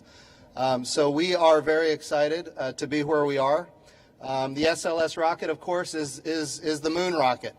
I know we're sitting underneath a Saturn V, and this, of course, reminds us of the history, but we are here today talking about the future. And I want to assure my friend, the Director of National Intelligence, John Ratcliffe, that Saturn V is very secure. So we are not going to need a new DNI today, and I made sure of that. So I do think it's important to note that the SLS rocket, Mr. Vice President, is back on track and moving forward. The Orion crew capsule is complete. It has gone through environmental testing. We have done the launch abort testing, which is also complete and has been successful. It is mated to the European Service Module, and of course it is here at the Kennedy Space Center waiting for some more processing. So that again is good news. As we move forward, one of the big things that you gave us direction to do, and this was at the IAC, the International Astronautical Congress, was to make sure that we partnered with freedom-loving countries.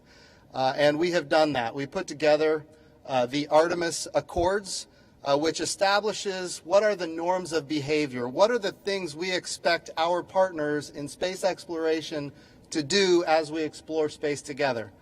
And so we wrote out the Artemis Accords. We had great support from the State Department. I want to really tip my hat to what the State Department did. The Artemis Accords are complete. We're looking for transparency from all of our international partners. We're looking for interoperability. We're looking to make sure that if there are astronauts in distress, we all support each other. We're looking to make sure that the future of space exploration is peaceful. And all of this was enshrined in the Artemis Accords. And of course, one of the reasons to do all of this is because when we go to the moon this time, it's going to be with international partners, which we didn't have last time, but also this time we're going to have commercial partners.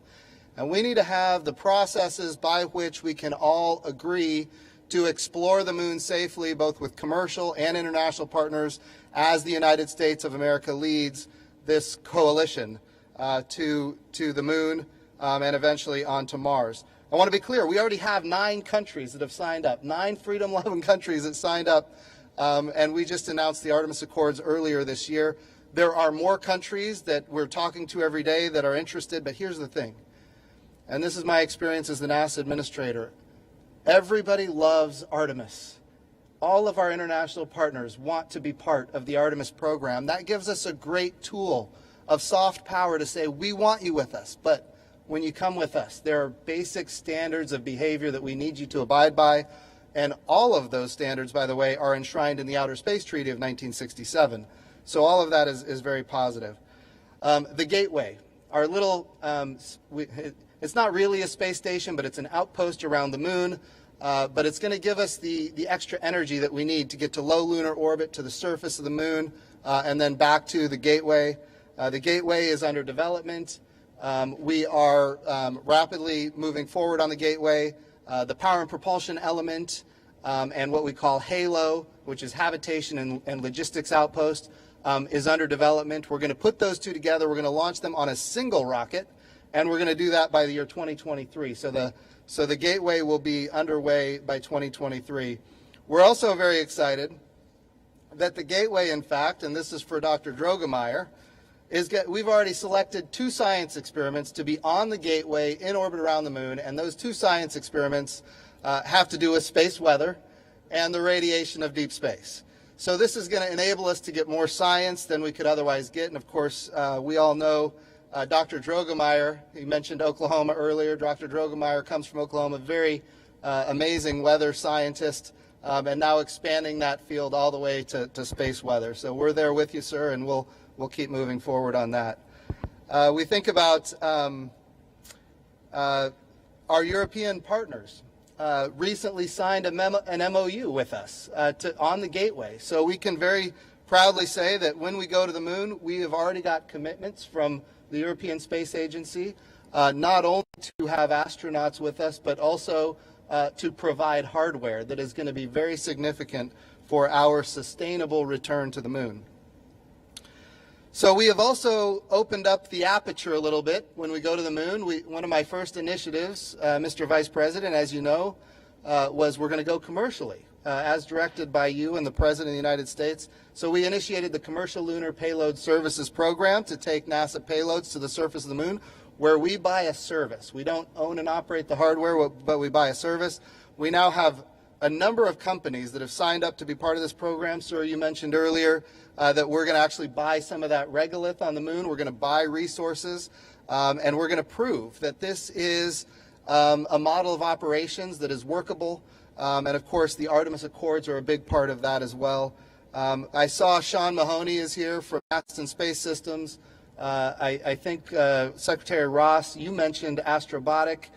So there are a lot of small, innovative, impressive companies raising money and moving out because of the policies that we've put in place to go to the moon commercially. So all of that is very exciting.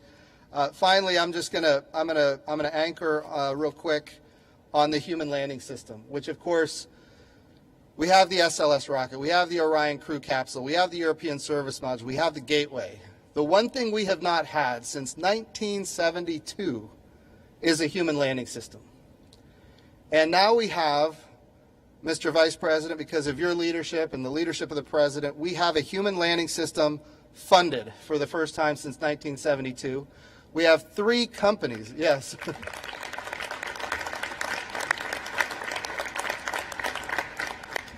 We have 3 companies that are under contract. There's a lot of companies involved, I want to be clear, but 3 prime contractors that will be leading the efforts for the human landing system. We're in a base period right now where we're looking at how we're going to land on the moon. And ultimately, by February of 2021, we're looking to do a down select from 3 to 2 so that we can come to a resolution on how we're going to land on the moon by 2024. Now, I want to be clear when I talk about the human landing system, Mr. Vice President, the budget request, thank you to the Director of OMB, Russ Vogt, the budget request gave us what we needed to achieve a 2024 moon landing.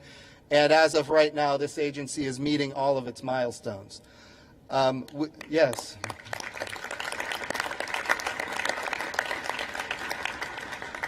We are in the midst of, as the director of the budget has said, we're in the midst of negotiating to get that lander funded.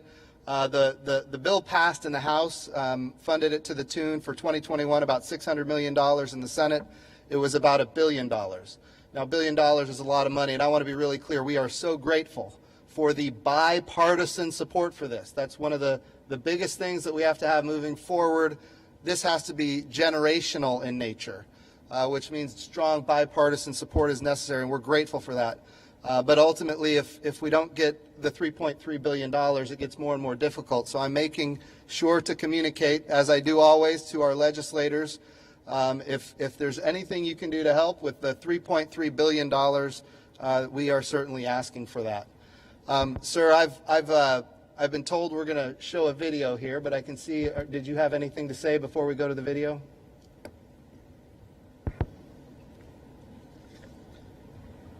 Well, I think we've got a very exciting announcement coming up, but I just couldn't be more grateful. For those of you looking on that are just now taking an interest in the program, we are beneath an Apollo Saturn V rocket, but we're about to see a major and historic step in setting into motion in one more way the Artemis program and the Artemis rockets that will take to the skies over the next several years and on to the moon and ultimately to Mars. I want any school children looking on to know that Artemis is the twin of Apollo, except Artemis is going to go a lot farther and inspire the world once again. So join me in thanking Administrator Jim Bridenstine, and then we'll move on to a very exciting announcement.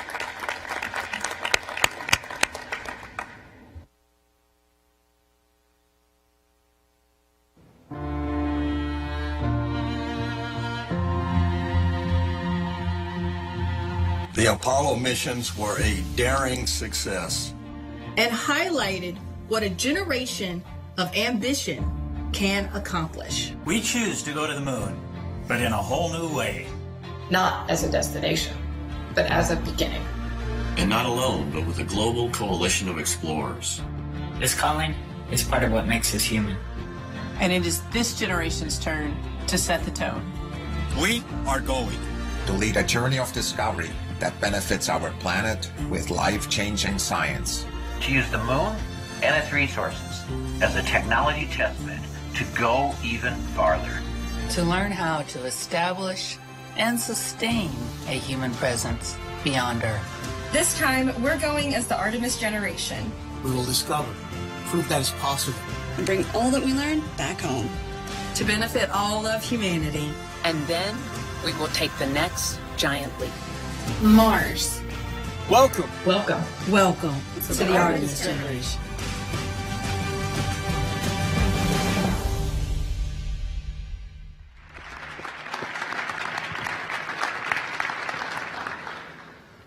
Welcome to the Artemis generation. A lot of you in this room, you've heard me talk about the Artemis generation.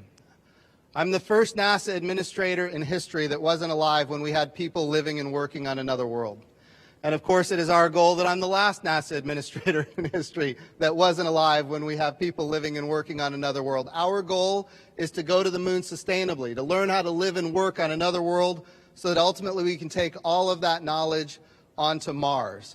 And the Vice President of the United States came to the Marshall Space Flight Center in Alabama, and what he said to us at that time was he directed us to make sure that we go back to the moon, this time sustainably, and we go back to the moon with the next man and the first woman. And that's what this program is all about. And today we have this very special and unique milestone where it is time to announce who those people will be. And Mr. Vice President, if you would come up to the front here and share with the audience who our astronauts are going to be. This is the first cadre of our Artemis astronauts. I want to be clear. There's going to be more. And of course, there's going to be astronauts that are in low Earth orbit that are going to go to the moon, and astronauts that go to the moon that are going to be in low Earth orbit. But Mr. Vice President, please do us the honor of introducing who these folks are, and you'll see on the video their images when he announces them. Thank you, Jim. It's now my honor to announce the names of the Artemis astronauts who will take us back to the moon and beyond. Joe Acaba.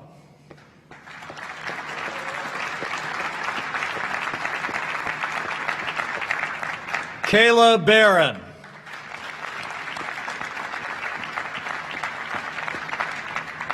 Raja Chari.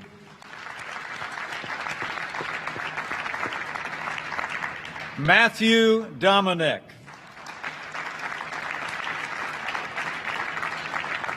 Victor Glover.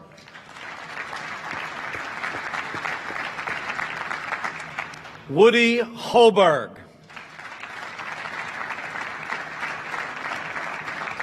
Johnny Kim.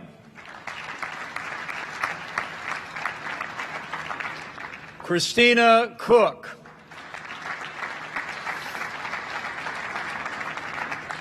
Kjell Lindgren. Nicole Mann. Ann McLean. Jessica Meir. Jasmine Mogbeli. Kate Rubens. Frank Rubio. Scott Tingle. Jessica Watkins. And Stephanie Wilson.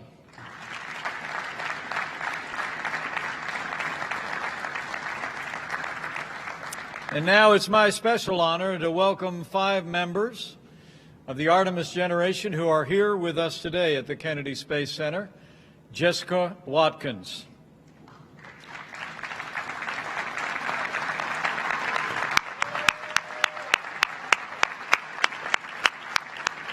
Matthew Dominic.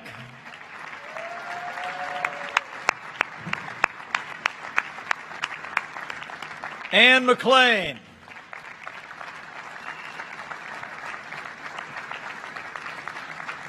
Joe Akaba.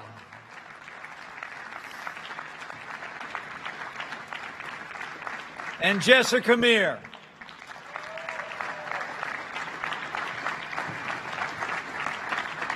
My fellow Americans, I give you the heroes of the future who will carry us back to the moon and beyond, the Artemis generation.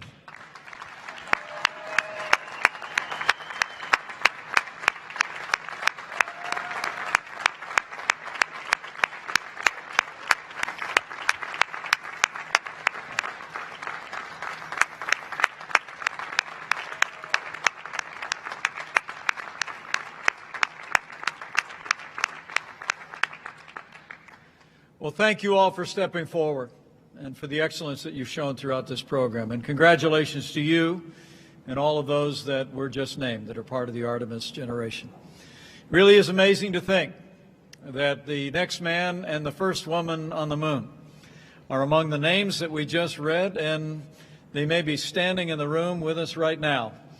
We started today reflecting on a great hero of the past. The Artemis generation are the heroes of American space exploration in the future. Would you join me in showing our appreciation for their great heroism and their character one more time?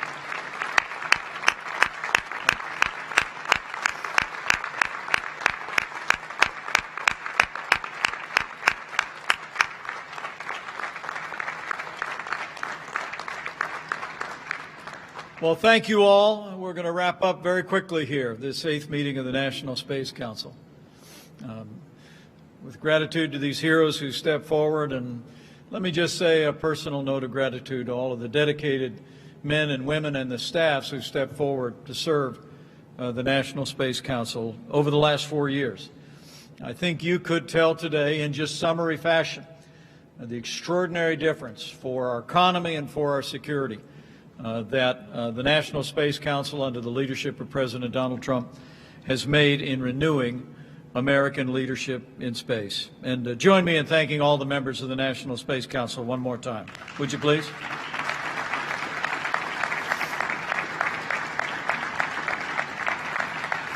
I also want to take the opportunity to thank members of the User Advisory Group.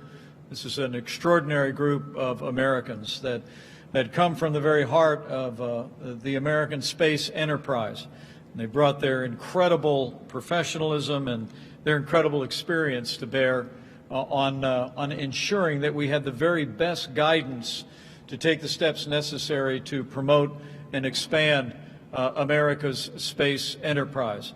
There are a few that are with us here today. And first, I want to thank from afar Admiral Jim Ellis, who has led the User Advisory Group of the National Space Council with such great distinction. Join me in thanking Admiral Jim Ellis for his great work.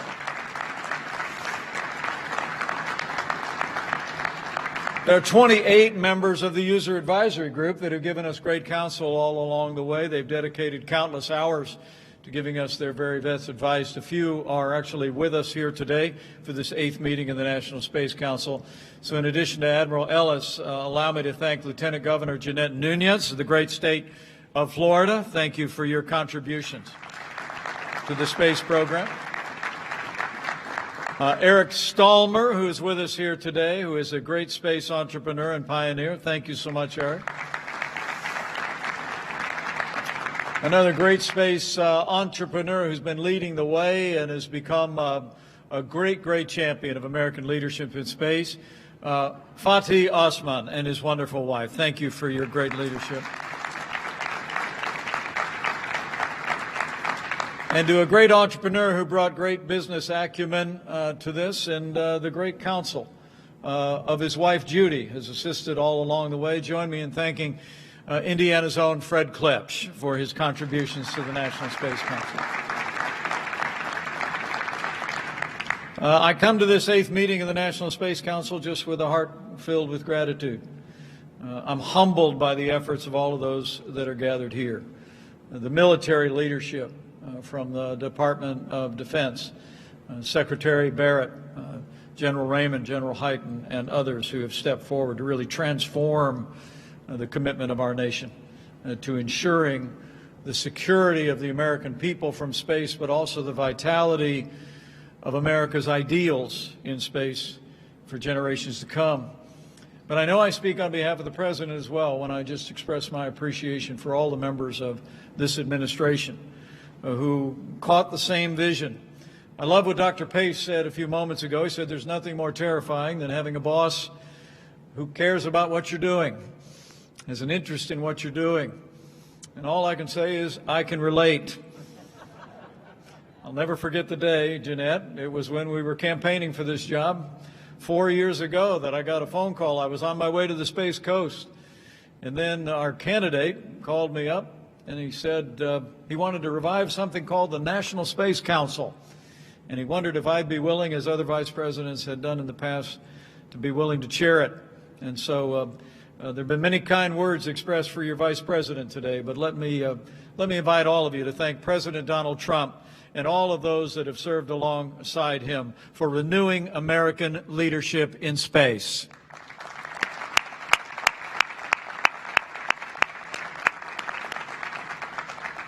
And as I close this meeting and in the company of these extraordinary Americans, let me just also say that I think the best days for American leadership in space are yet to come.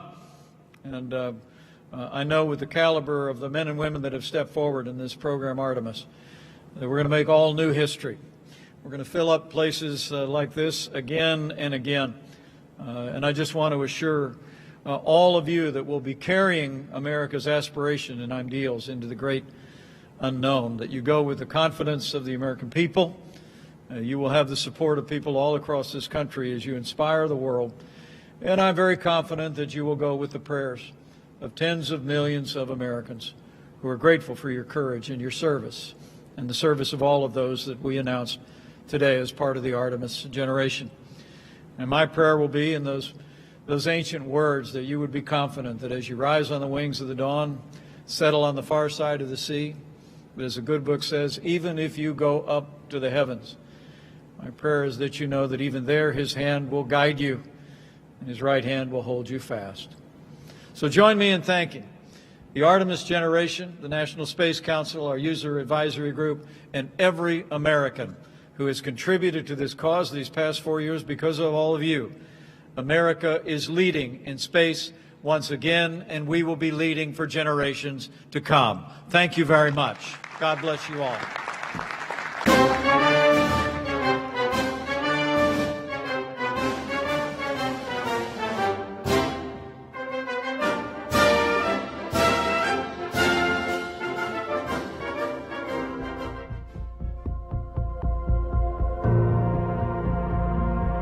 At NASA, we have always answered the innate call to go. With Artemis, We are going to stay. proving that humanity Can live on the moon, Mars, and other worlds. And share the wonders of the solar system with all. Our story is one of people. All those who make this journey possible. From advocates across communities to companies across industries, to countries around the world. We achieve This collective endeavor. our efforts create impact for all. Technologies that revolutionize industries. And jobs that bring prosperity to people. The discoveries from space Benefit the way we live on Earth today. And those from the moon Will create a better future for generations to come. but to do that, we must go. Hi, I'm Chell Linger. My name is Raja Chari. Kayla Barron. Kate Rubens. Hi, I'm Christina Cook. NASA astronaut Joe Acaba. Jessica Amir, Woody Hoberg. Anne McClain, Stephanie Wilson, My name is Johnny Kim. Nicole Mann, Victor Glover. Jessica Watkins, Hi, I'm Matthew Dominic. Jasmine Morbelli. Frank Rubio. Scott Tingle. This is what we do. This is what we will do. Let's go.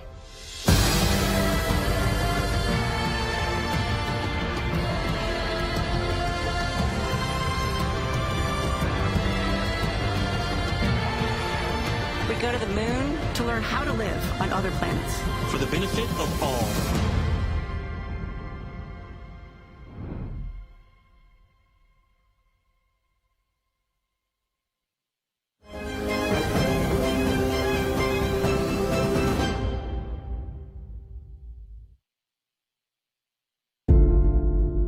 Going to space is awesome. My first flight was on the space shuttle. You get into the vehicle, you're all strapped in.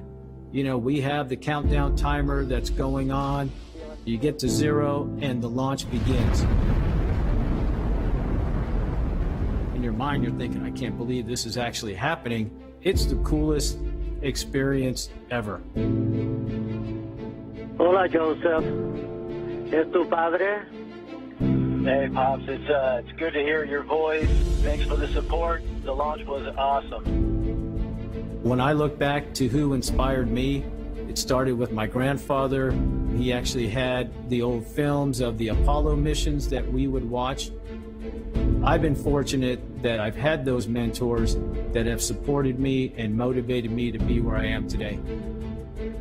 I was born in Southern California, reading, playing sports, enjoyed being outdoors, spent some time in the United States Marine Corps Reserve, was a U.S. Peace Corps volunteer, did a lot of different jobs until I found the one that I felt was the most important job on the planet, which is being a school teacher. It was one of the jobs I never thought I would leave until I was given this opportunity to become a NASA astronaut.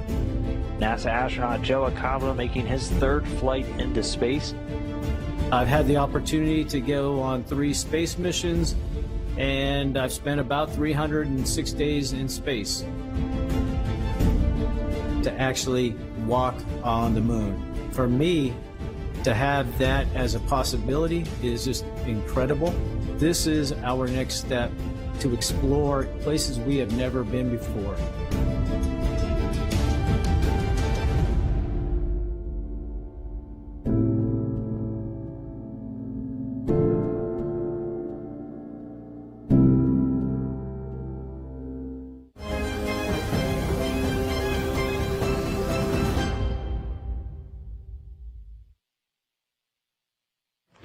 All right, NASA family and friends, our first astronaut, Kayla Barron.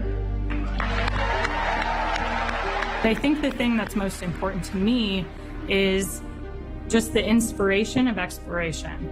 I think we all have this innate sense to explore, whether you're the one who actually gets to step on the moon or not. I think it changes all of us to know that we can actually do things that would be unimaginable to the generations that came before us. 9/11 happened 8 days before my 14th birthday, so I was in 8th grade. And I was really inspired by how our country responded to that really tragic event. It really made me realize that I wanted to serve and commit myself to something that was bigger than just me. And there's a huge diversity of opportunities in the Navy, whether it's flying a plane, driving a surface ship, driving a submarine, being a doctor. And I spent a week with the submarine warfare community, including a day underway. And I was so impressed by the sailors on that submarine. They just seemed like the kind of people who would teach me how to be a good leader. For me, the dream of becoming an astronaut cemented itself pretty late in my life. I went back to the Naval Academy to work for Admiral Ted Carter. And because I was working with him, I got to go to all of these really cool events and meet a lot of people who I had no business talking to, really. I met one of his classmates, former astronaut Kay Heyer, and she was telling me about one of her shuttle missions where they were building the early space station. And I said, you know, that sounds a lot like a submarine in space. She looked at me and she was like, it totally is. That's exactly what it's like. And that was sort of the lightning strike moment. As a kid, I knew about astronauts. I watched shuttle launches on TV. I knew we were in space, but never seemed like something that I could do. But I had really good mentorship at that time. You know, I shared that dream with my boss, Admiral Carter. He turned to me and he said, Kayla, do you know how you become an astronaut? You apply. And for me, that was the perfect mentorship I needed in that moment. I'm somebody who thinks really hard about everything I do, all the details. And he said, you know, it's actually pretty simple. You just got to put yourself out there and you never know what's going to happen. So I did apply and it ended up working out. Here I am. I think you're one of my favorite people.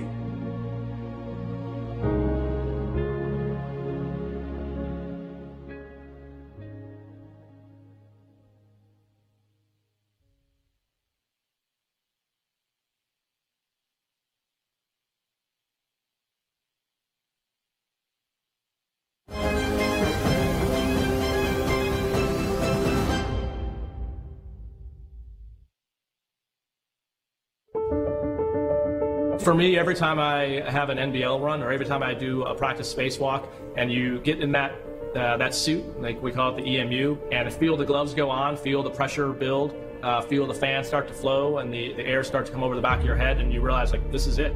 That's when it really strikes me that this is actually not a dream. This is actually happening. I'm Raja Chari. I go by Grinder. I grew up in Iowa, and I went to the Air Force Academy and then MIT, and then I was an Air Force test pilot. If I ask my mom, she definitely has memories of me as a child talking about being an astronaut. Well, I always knew I wanted to do something related to aviation, but at the same time, I think I also started to tell myself it wasn't really possible because it was just something to get let down from. Every phase of my life I had doubt, whether it was at the Air Force Academy and wondering whether I could survive basic training, whether it was when I was at MIT or even pilot training, failing check rides and thinking, again, maybe I'm on the wrong path. But I think in all those events, I've been blessed to have a supportive family, supportive spouse, supportive mentors and leaders who helped me at the time realize, like, hey, these are setbacks and you get better by tackling those head on. For the Artemis mission, they're not just PowerPoint slides. They're actually metals being bent, shaped, formed to build the things that we're going to use. And as a test pilot background, this is a dream job to actually be involved in all this. Now looking back, I would have told myself, hey, just pause and appreciate what's actually happening around you and the magic of the moment that you're in. Newton talks about, standing on the shoulders of giants. Now, I'm definitely not a giant, but if I can throw a little stepping stone out there, that would be my goal. My name is Raja Chari.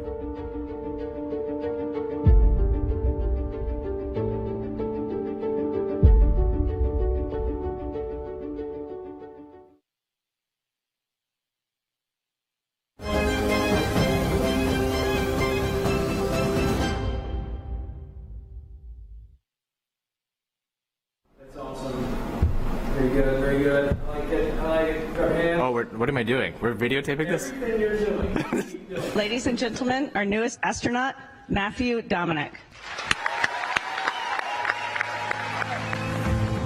I think if you boil it down to it, I'm a father, a husband, and an explorer. For my whole life, I've always wanted to explore further. I didn't exactly know where I was going to go at any one time, but I always knew I wanted to go further or faster or higher. I remember as a kid going to air shows with my dad and just looking at airplanes, and I wanted to understand it, and so it was just drawn to it. Every air show I went to, I wanted to go get in that airplane.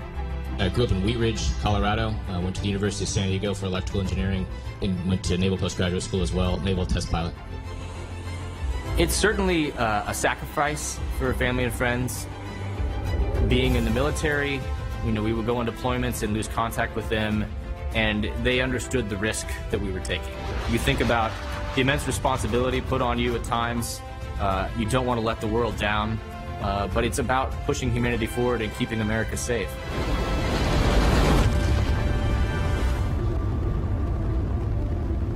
Watching rockets launch, right? Watching shuttle launches as a kid was an enabler for me. It's like, how do I become a part of that? How do I join that team to go do that?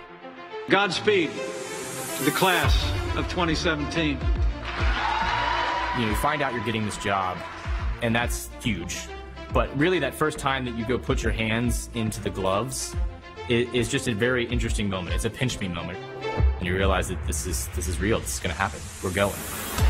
My previous job was to keep the world from going backwards. This job is about getting the world to go forwards.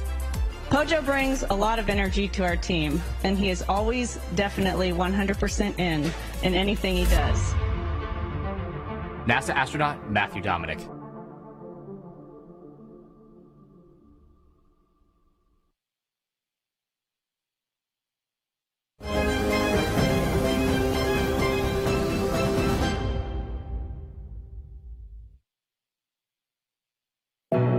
My earliest idea of who I wanted to be growing up was my father. My father was a police officer, and so I wanted to be a police officer. And then I saw a shuttle launch on television, and I thought, I really want to drive one of those. And yes, I said drive because I didn't know any pilots or engineers even for that matter. I'm a public servant, and I have been for 22 years, since January of 1998. And so I ask myself, have I done all that I can for my country and for my family? I have fantasized about stepping on the moon. It's my dream. My dream is to work on the surface of the moon. And being able to launch humans from American soil is a very big part of that. I was sitting at my desk in the Russell Senate office building, and I got a phone call from a Houston phone number, and by the time I answered, I missed it. And so I called back, and after a lot of waiting and being transferred, I was transferred to Janet Kavandi, who was the chair of our board, and she asked me if I wanted to come to Houston and commence training. And I actually pinched myself several times walking back to my office. There is no way that this is a real thing. I'm going to wake up and be so disappointed. When I woke up the next day, and I actually had an email from Janet saying it was not a dream. That was actually unreal. He's a lieutenant commander in the United States Navy, where he flew F-18s. He came to us from Washington, D.C., where he was serving as the United States Navy Legislative Fellow in the United States Senate. Victor?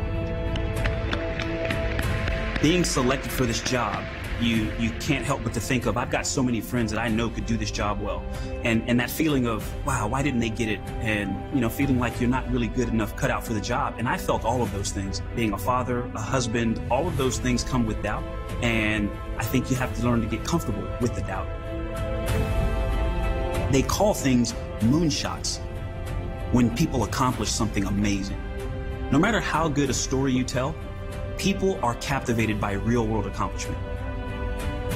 It's our generation's opportunity to have our own literal moonshot, and then to continue inspiring future generations to reach for the moon.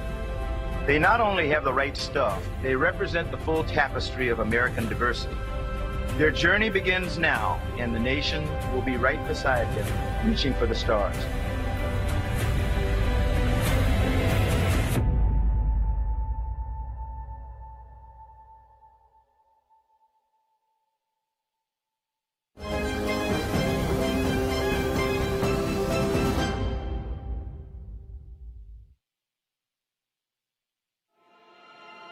I actually thought that I was not experienced enough, didn't have the credentials I needed to actually become an astronaut.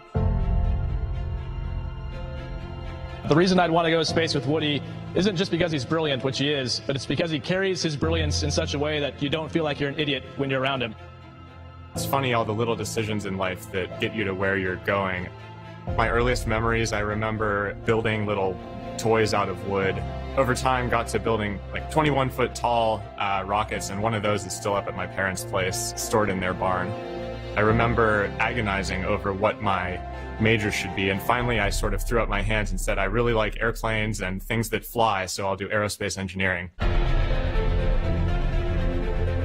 One of the best decisions of my life was taking summers away from grad school to work search and rescue in Yosemite. One of my favorite parts of the job was getting thrown into situations where I wasn't quite sure what to do. The confidence I gained from that was that I can deal with the unexpected and adapt and overcome. The other great thing about Woody is he applies that brilliance across all phases of his life, whether it's in the outdoors, where he basically saved half our class from getting severe hypothermia like it was no big deal. And then on his very first space station sim, nonchalantly directed the whole team through an emergency response like he'd done it 100 times. I've always had a slight tension in me between sort of the engineer, analytical, problem-solving part of me and this sort of operational side of me that wanted to be out experiencing the world with my hands. I feel really lucky to be here now where I have an opportunity to do operational things, but also solve really hard technical problems. When we go do hard things and challenge ourselves in that way, we will learn new things that will benefit us. Ladies and gentlemen, our newest astronaut, Woody Hoberg.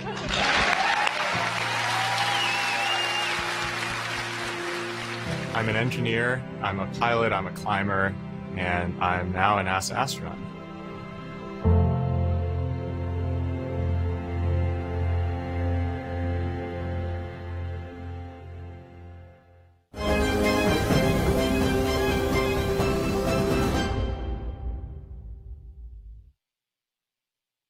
Ladies and gentlemen, the newest NASA astronaut, Jonathan Kim. You're a Navy SEAL with a degree from Harvard Medical School. Dr. Jonathan Kim. That's just ridiculous. Exploration is written in our human DNA. When I realized that being an astronaut is really the opportunity to expand our understanding of the cosmos, to make our world a better place, all while inspiring the next generation of children. You, Julian. The same children that didn't have the confidence to dream like I did. That was when I realized that I absolutely wanted to be an astronaut. Like a lot of immigrant families, my parents moved to America with the hope of the American dream, that their children can have a better opportunity in this world. I had a hard time growing up as a kid. I lacked a lot of things, but the biggest thing I lacked was confidence. I wake up every day and I think about the opportunities I've had. It's hard for me to believe that I'm that same person. No, you just beam, right? You spend so much effort and hope, and then you try to give whatever the student needs to grow and get where they want to be. And then when you see that they get there, it's just thrilling. It makes me immensely proud to be part of an organization to achieve such a monumental challenge like returning to the moon. And that's what really excites me when I think of Artemis. The lives that we're going to positively impact on this endeavor. It's hard to articulate all of those emotions, but it's wow. I am an astronaut, and I have this amazing opportunity to serve my country and humanity. To me, he is service above self. I would trust my life to him, and I'm very proud to call him my friend.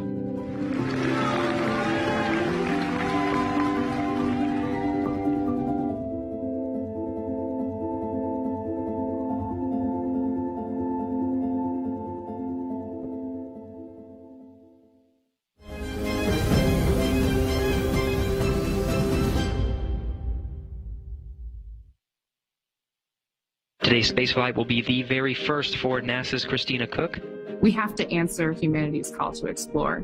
We have to set ourselves as the leadership in proactively seeking out challenges and learning that when we focus on one thing and we focus on it together, we can achieve anything. I am someone who has loved exploration on the frontiers since I was little.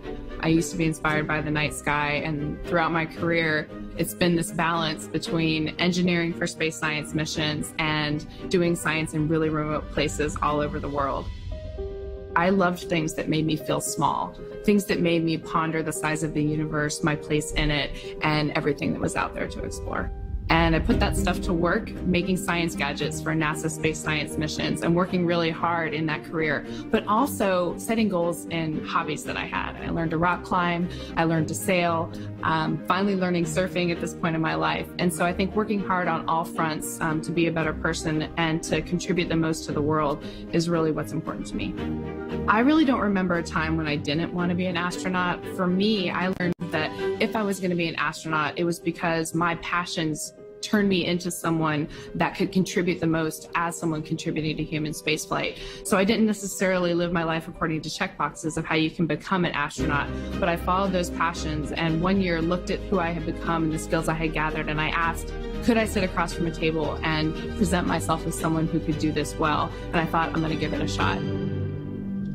You know, there was a moment where it came to me that this was the most exquisite personal and professional moment of my life, a moment of career culmination where everything I had learned personally, professionally, every skill I had been taught, every hero I had emulated, it was all coming together in this moment. And I realized that I wanted my work to tell every single person on Earth that they could have that moment too if they worked hard for it. And I wanted every single person on Earth to feel that same feeling.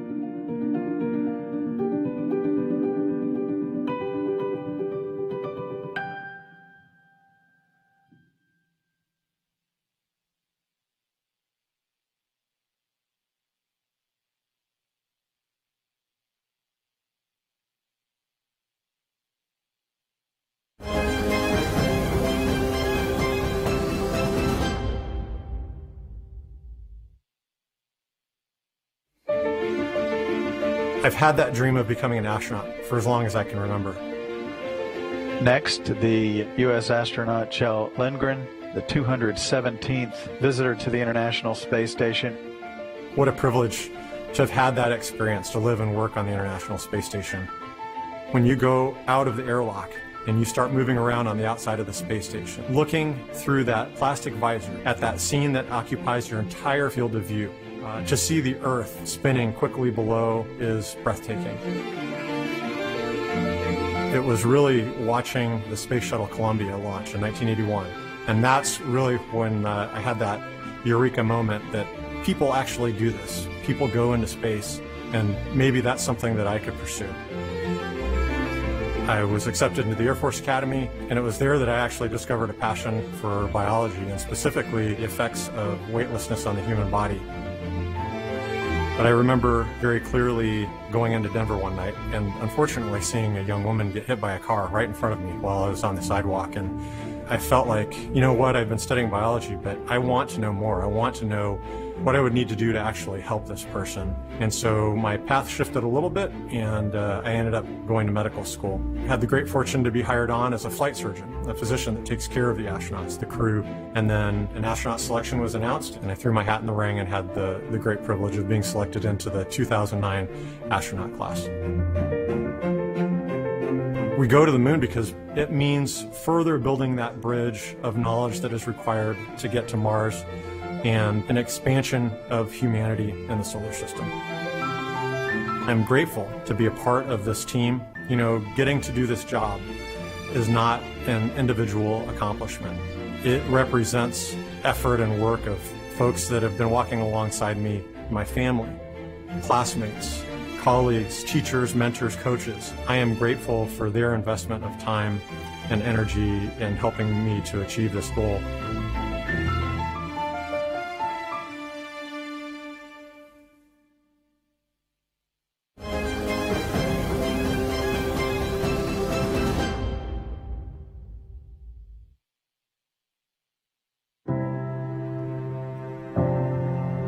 I definitely have heroes. My first heroes would be my parents. They've taught me perseverance and discipline. They gave me that foundation I needed as a young woman to then move forward and achieve my dreams later on in life. I was fortunate enough to get accepted to the United States Naval Academy. It was the summer before my senior year at the Academy that I got a ride in an F-18. And that's the first time that I realized I can be a Marine and be a fighter pilot at the same time. This is the best of both worlds, count me in. And so I was selected to go to test pilot school. And it was during that time that I started looking at what are my future options going to be in the Marine Corps? What do I really want to do? NASA says it's accepting applications for new astronauts. Of the roughly 3,500 applicants NASA is expecting, only about 15 will be selected for training. And I thought to myself, well, that's crazy. There's no way that I would ever be accepted to become an astronaut. And I went home and I spoke with my husband about it. And he looked at me like I was crazy. And he said, why would you ever pass up such an incredible opportunity? If you never apply, you're never going to know if you could make it or if you could have made it. That really changed my perspective on life. So I applied to become an astronaut. And I was very fortunate enough to be selected in the class of 2013. I'm thrilled to be joining the NASA team and looking forward to the next 2 years of training. Thank you. And we've been training ever since, preparing to support current missions on board the International Space Station. And now we're preparing for the Artemis mission. Just as the United States was the first nation to reach the moon in the 20th century, so too will we be the first nation to return astronauts to the moon in the 21st century. Artemis and our mission to the moon is no longer some far-fetched dream or some science fiction idea. This is reality. We are going. What we're going to learn on the moon goes beyond space exploration. It benefits humans on Earth. It gives enthusiasm to our younger generation to go after their dreams and to help be a part of this evolution of our human race.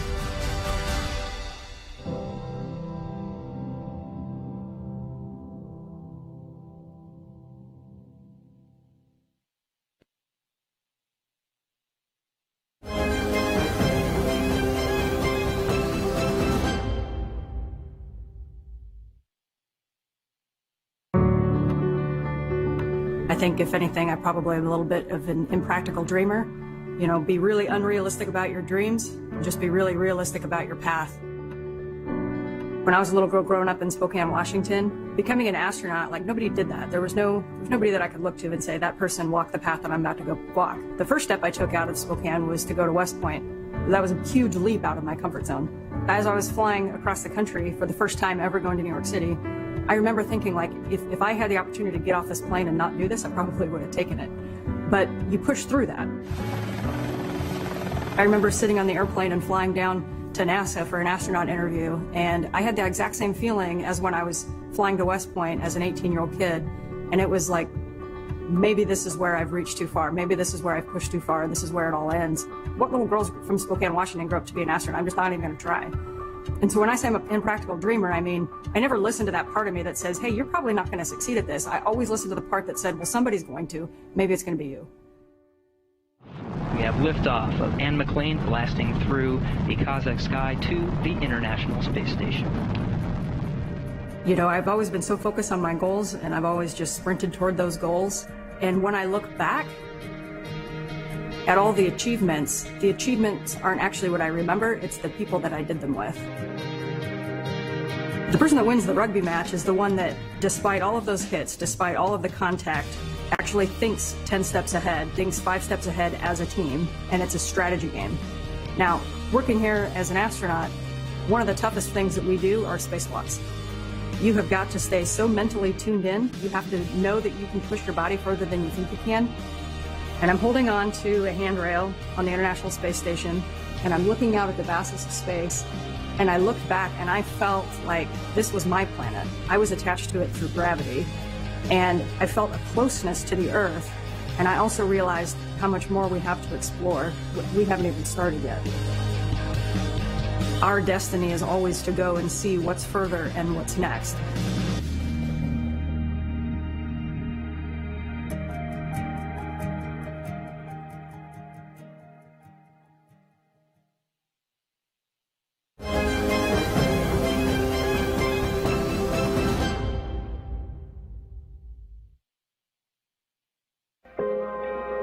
I first started saying I wanted to be an astronaut when I was 5 years old. We were asked to draw a picture of what we wanted to be when we grew up, and I distinctly remember drawing an astronaut in a spacesuit standing on the surface of the moon next to the American flag. People always associated space with me. They called me Space Girl. They knew that it was this ultimate passion that I had and this goal. In this historic moment, first time that two women have done a spacewalk together. I wrote this in my high school yearbook. And under future plans, I said to go for a spacewalk. Never forget that moment coming out the hatch and looking down and seeing just my boots and the earth below. And it was such a spectacular and beautiful sight. I probably didn't have the most traditional path of becoming an astronaut. It was biology and understanding more about animals that really drove me. And so that's what I pursued. I'm always telling people everybody should be scuba divers. There's this whole world underwater that most people don't get to experience. And for me, being in space shares a lot of the similarities of that underwater world. You're traveling around and moving in a different realm. You have to trust in your hardware, trust in your equipment, and trust in all the people that have helped you get where you are. In my experience as a scientist diving underwater or working as an astronaut in space, you're challenged both mentally and physically at the same time. And I think those are the times when I've really felt the most content in my life. The thing is, it just keeps getting better and better. From the moment I arrived on the space station, I've had a huge smile on my face. Following your heart and following the things that you're passionate about, you can still achieve your dreams and your goals, and that's exactly what happened for me. I think I've always looked up at the moon and thought about what it would be like to be there. We're going to the moon to explore, and we're going to the moon for scientific discovery.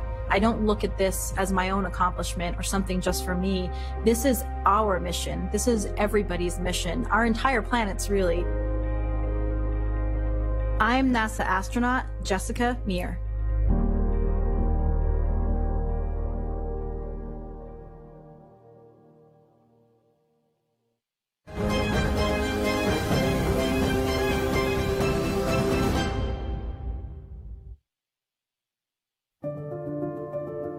I still wake up every morning and it feels like a pinch me moment.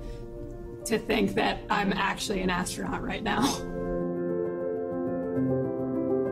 I am Jasmine Mogbelli.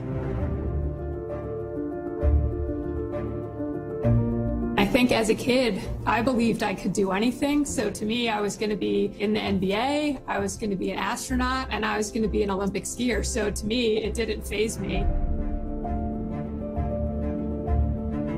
I've been very lucky to be surrounded by people that have always supported me. My husband, my parents, they 100% have supported me. Jasmine Mogbelli. As I started to overcome more challenges through my life, I realized, hey, I could possibly really do this. I think it's 100% natural to have doubt.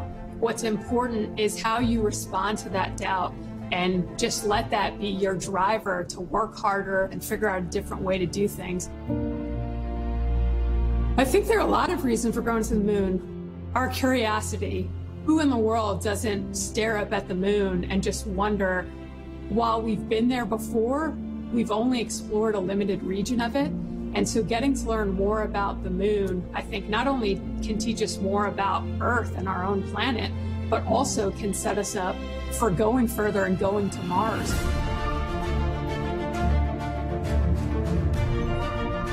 And when you talk about the way we want to go to the moon for Artemis, one, going to the lunar South Pole, just landing on that South Pole with the lighting conditions. There are permanently shadowed regions, so we can't use solar energy necessarily. What resources are on the moon that we can use? How much of them are there? How can we use a base from the moon to go further?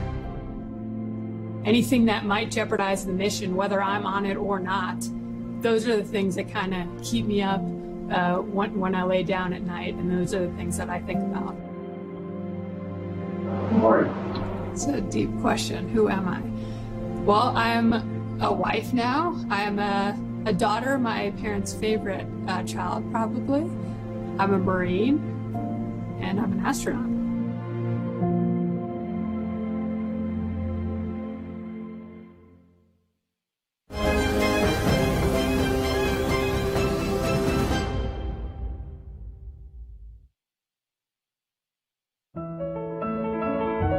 People ask you when you're a kid, hey, what do you want to be when you grow up? And I said, I want to be an astronaut, a biologist, and a geologist. So, when you're 5, this seems totally reasonable.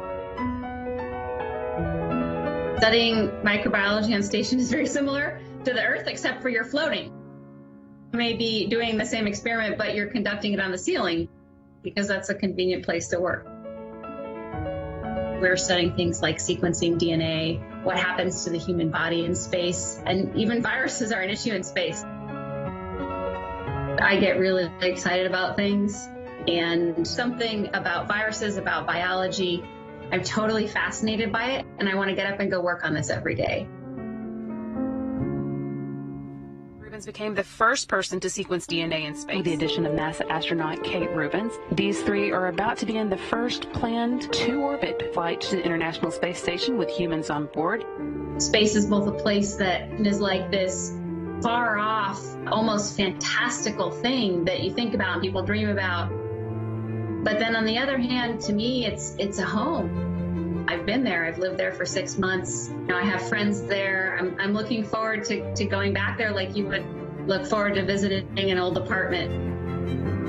The moon is an incredible destination. We have been there, but we were there for such a brief period of time. Apollo, it united the world. And so to think, when we're having dark times, to think of the fact that we might have people on the planet able to look up and know that there's humans on the moon and that we've done this as a joint international collaboration.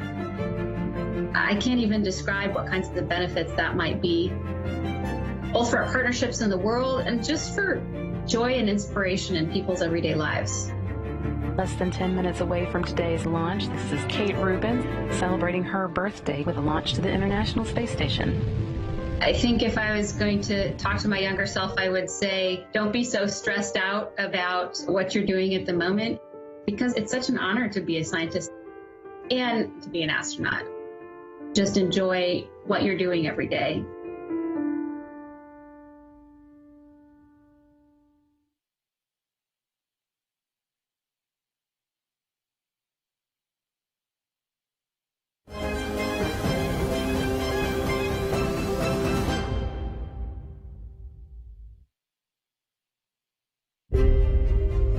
You know, I'm a product of a lot of sacrifices and great teams.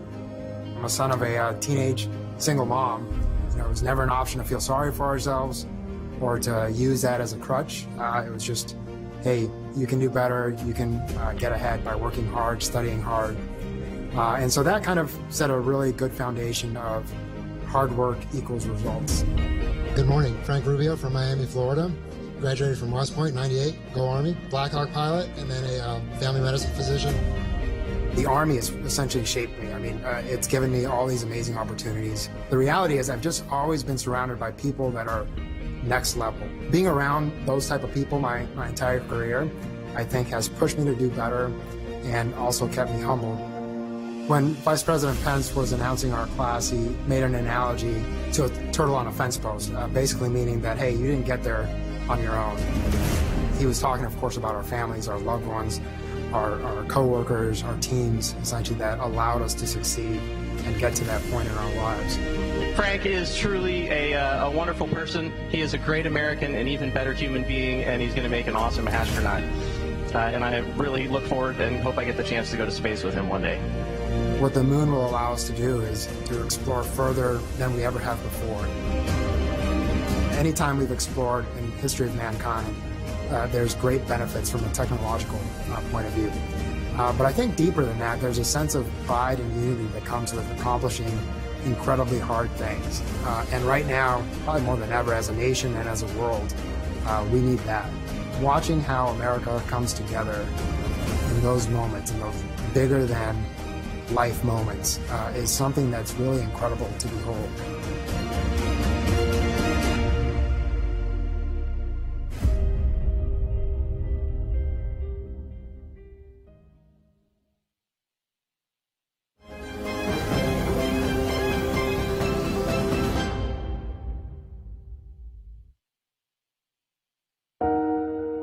Right now, an American astronaut, a Japanese astronaut, and a Russian cosmonaut are strapped inside of a Soyuz spacecraft. There's always the, why did you climb the mountain? Because it's there. We all travel down the street, we look out the window, we're in the backyard. There are moons out there. You can't miss it. It's beautiful. It's there every day. Why would we not want to go there? We need to go there. 1 minute, 10 seconds away from liftoff. I was in junior high. The teacher asked, what do you want to be when you grow up? And everyone was saying, I want to be a plumber, I want to be an architect, I want to be an accountant. And I said, I want to be an astronaut. And literally everyone in the class laughed. But then the teacher looked at me and said, right on. And liftoff.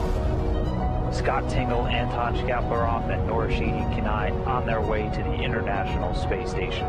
Look, this is evolution. We didn't always have the technology and the capability that we have today. We didn't always have automobiles. We weren't always able to just jump in a vehicle and travel for 16 hours and get to the other side of the country.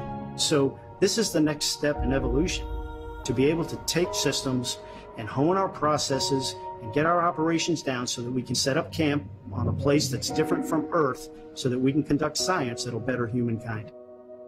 This was just a dream when I first met my wife. You know, was it going to happen? Was it not going to happen? Who knows? But we're here and we're doing it. And every step we take is both a challenge and a reward.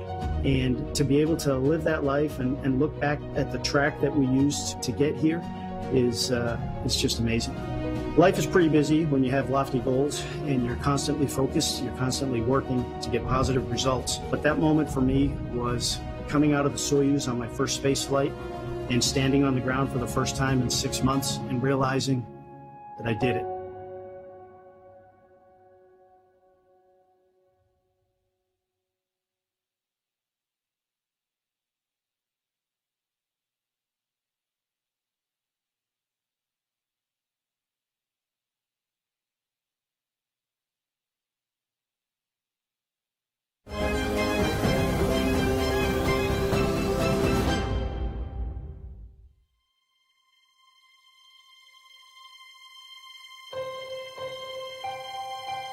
A dream feels like a big, faraway goal that's going to be difficult to achieve and something that you might achieve much later in life.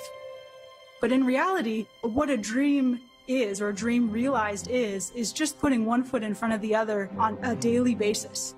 And if you put enough of those footprints together, eventually they become a path towards your dreams. My name is Jessica Watkins, and my fellow astronauts would describe me as a rock nerd, endearingly, as what I tell myself at least. One of the things that I enjoy the most about geology intellectually is you kind of function as a detective. You're looking at different puzzle pieces, all kind of in different places, and you're trying to bring those puzzle pieces together to get a full story, a full history of what has happened in a particular place.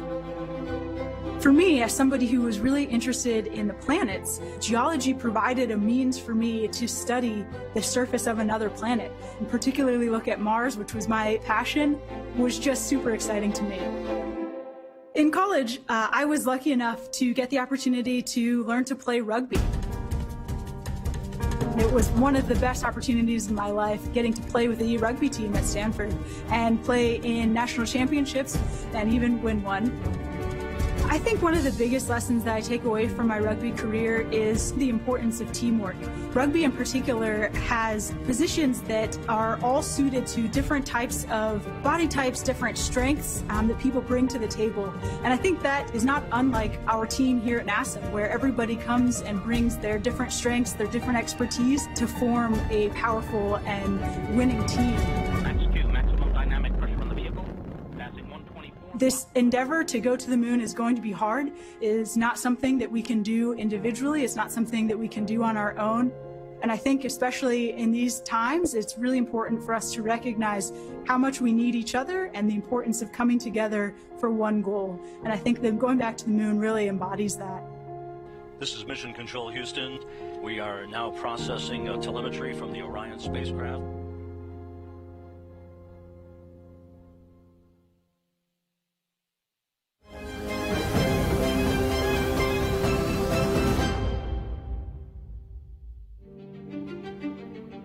Mission Specialist number 3, Stephanie Wilson. Making her first flight into space. She'll sit in that seat right between and behind the pilot commander. NTD, MS3, contact. MS3, this is NTD. I've got you loud and clear. Good morning, Stephanie. Go for maintain start. Every space flight is special. The first space flight is very memorable for everyone. On the day of launch, everyone's very excited. And it's very surreal when the solid rocket boosters and the main engines ignite. It's very apparent that we're going somewhere, and it's the best 8.5-minute ride ever. The view from space is spectacular. It can be very peaceful, very serene. The colors are so vivid. The vibrant orange of the Sahara Desert, the blue-green color of the oceans. It's a wonderful sight to behold. And what is readily transparent is that while there may or may not be strife on Earth, it appears to us to be one unified planet. And having that perspective of one Earth and one humanity is one that we definitely appreciate having from space. I had a great curiosity for what's unknown, and I like to solve problems. So trying to understand and have a better sense of the universe and what that means to humanity, who we are, what our history is, and how we leverage that knowledge to bring benefits to humanity was something that struck me and I hope to work with in the future. I have certainly benefited by having some great mentors in the office across NASA.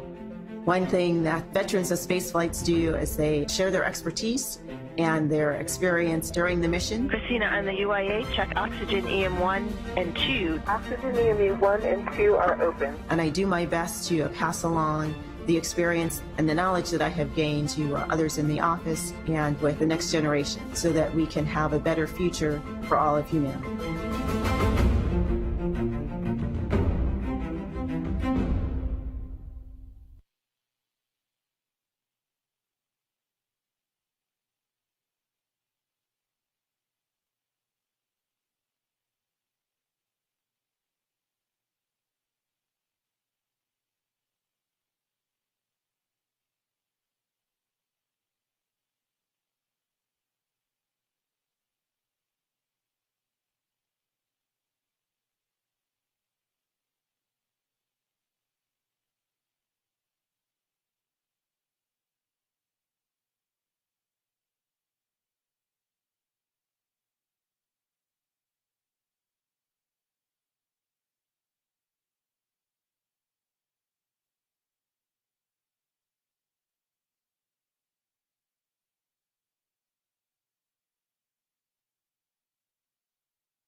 At NASA, we have always answered the innate call to go. With Artemis, We are going to stay. Proving that humanity Can live on the moon Mars, and other worlds. and share the wonders of the solar system with all. Our story is one of people.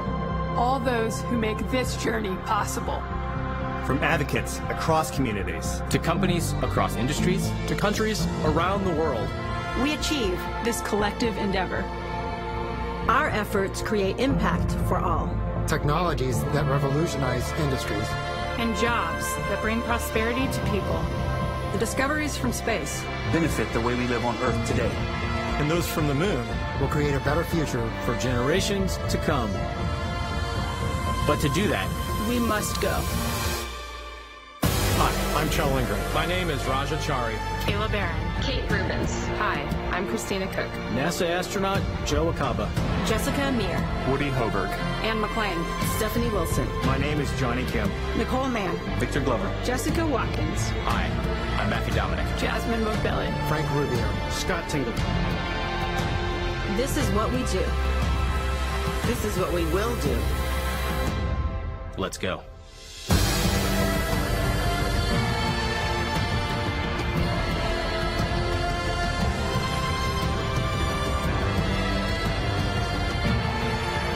We go to the moon to learn how to live on other planets. For the benefit of all.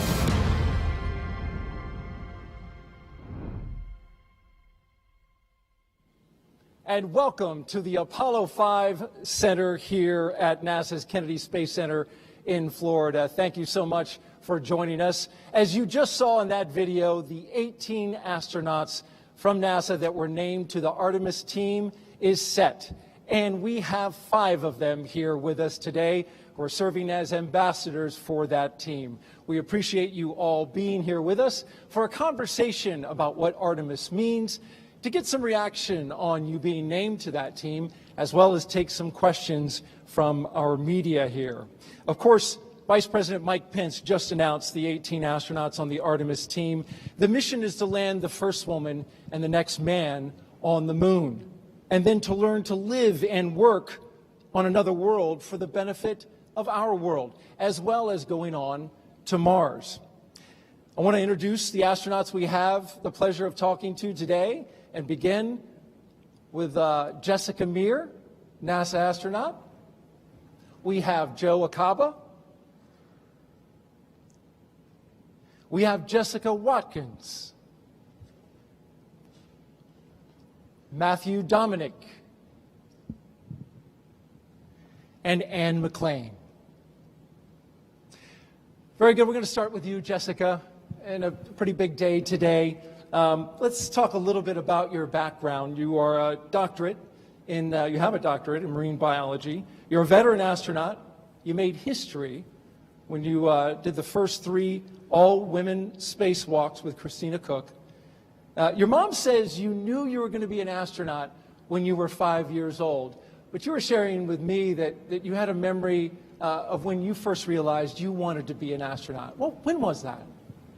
Yeah, that's right. My mom tells me the story that I started saying it when I was 5 years old, but I don't know if you remember everything you said when you were 5. I certainly don't.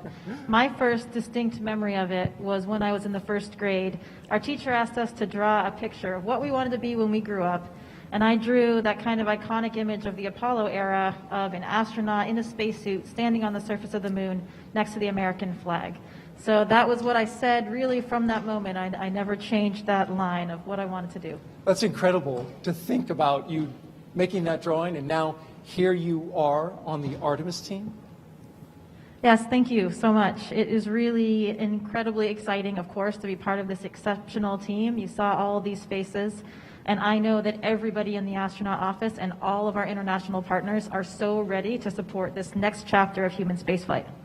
And what are you looking most forward to in this mission? For me, the Artemis mission is important for 3 main reasons. First of all, for exploration. I truly believe it is an innate characteristic of the human species to explore. Secondly, an easy one for me as a scientist, for science. If you look at the scientific experiments that were conducted on the Apollo missions, they changed the way that we see our solar system. And we are still, to this day, learning from those very samples using newer technologies all the time. But there is so much yet to discover. I'm sure our colleague Jessica Watkins can tell you a lot more about the exciting geological opportunities that remain for us to uncover on the moon, that we will uncover, as science is a very critical component of the Artemis missions. And lastly, if you think again to those Apollo missions, they had a profound impact on many other aspects of our culture and society, stimulating participation and interest and growth of all of the STEM fields, science, technology, engineering, math, and of course, those had ramifications far beyond that of exploration that our society still benefits from today. I am certain that Artemis will continue to have all of those same effects. We appreciate your confidence, too, as you get started with this team. I want to move on to Joe Acaba, a former math and science teacher, a veteran astronaut with 10 months in space of experience. But you also taught at Melbourne High School, just an hour down the road from right here at the Kennedy Space Center, and Denellen as well. So I want to start by asking you, yes, you were here, of course, when you launched on the space shuttle, but what's it like to be back here as a teacher in an area where you taught kids, as well as launched into space? Yeah, it's great to be back here at the Kennedy Space Center out here in Florida. You know, being part of the shuttle program was amazing and quite the honor to have. I was here last month as part of the Commercial Crew Program supporting Crew 1 that just launched, so lots of history, but a lot coming up in the future. But to be an educator and be back here today where I taught, down the road, I hope some of my students are watching today. My hair's a little bit shorter than it used to be when I taught. You had some long hair. I had some long hair. It's hard times being a school teacher. I hope they're watching. I know they were very excited when I applied to become an astronaut and when I finally got selected. But I hope that there's a new generation of students that are watching this today, and they're excited. Jessica, you could hear her excitement and how she felt when she was 5 years old. I didn't think that when I was 5 years old, and I thought I found my profession being a school teacher, but here I am today. So it's cool to be here. The history is awesome, but we're all here to look towards the future. And you speak very highly of teachers who choose that profession. I wonder, you mentioned the students, they are still in contact with you? Yeah, so I do have some students now that, they email me. I'm sure after this announcement, my name will be out there and they'll probably shoot me a line. So it's cool to hear from them, to share what I'm doing, but really to hear about what they're doing. And there's no greater profession than being a school teacher, and it's that impact that we have as educators that just go on and on. So it's cool. And that's fantastic. And as a teacher, have you thought about how you will share Artemis with everyone? Boy, there's a lot of ways to do that. The program itself is exciting. There is no kid out there, all of us here, that have not looked up into the sky and wondered, what would it be like to go up there and walk on that thing? And so what I want to do as an educator is to, inspire those students that this is a possibility, but we're going to the moon to get to Mars. And it's those students that we're going to talk to that are going to get us there as engineers and astronauts.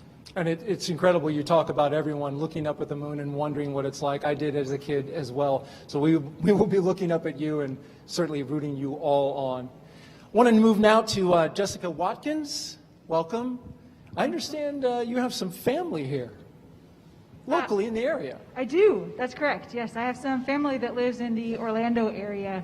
And a few weeks back, a couple months actually, I was able to tie in with them. They came out to, my aunt is an educator, just like Joe, and she was able to bring her class, a lot of her school actually, come do a field trip out here at KSC. And I was able to tie in and say hello to them, so that was really excellent. That's pretty neat.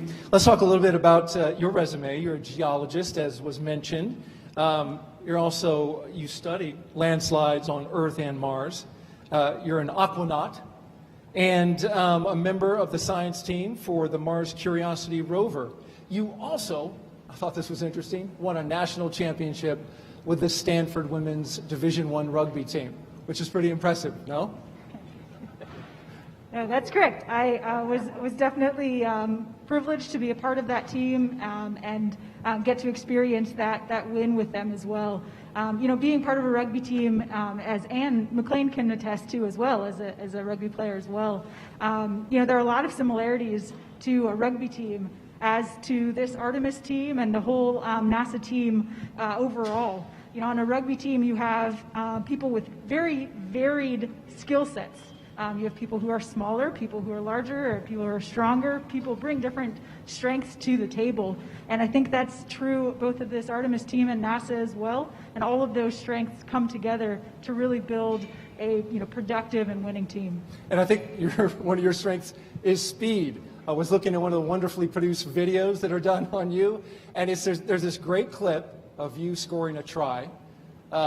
Two defenders are coming to get you, and they're running in the same direction, and you split them on the way to score, but it's not so much that you split them, but you blew by them, and they were running in the same direction you did. Yes, well, so of all those skill sets, the only one that I have is speed, so I have to use it wisely. It was wonderful watching that score. Let's talk a little bit about the mysteries of the moon, because you talk often about how geology helps us understand the history of what happened. What are you looking forward to in terms of solving the mysteries of the moon? Absolutely. I'm happy that you asked that question. Certainly the moon, we have a lot that we can learn from the moon as well as learn about the moon. In terms of understanding the history of the moon itself, one of the big questions in the polar regions is looking at lunar volatiles.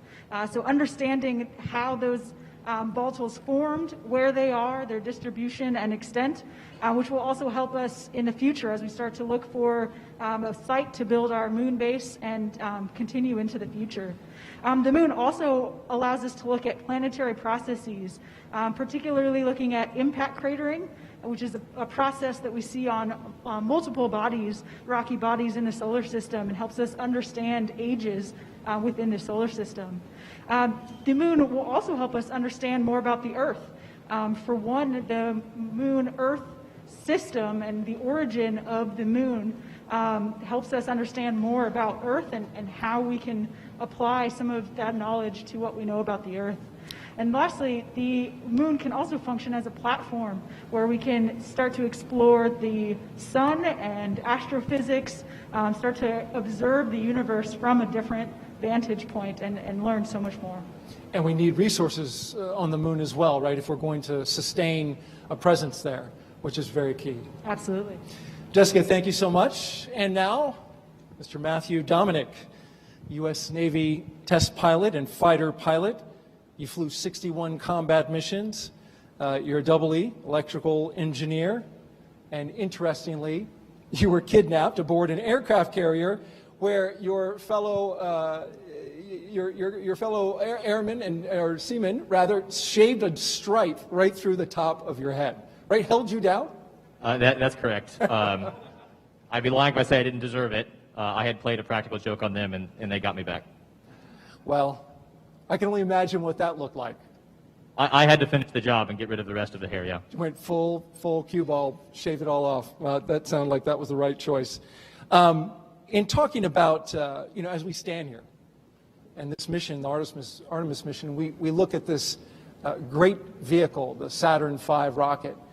I know you're a tinkerer, and you love to take things apart, understand how they work. When you look at this machine, what are your thoughts? What do you think about when you see something this impressive that made history here in America?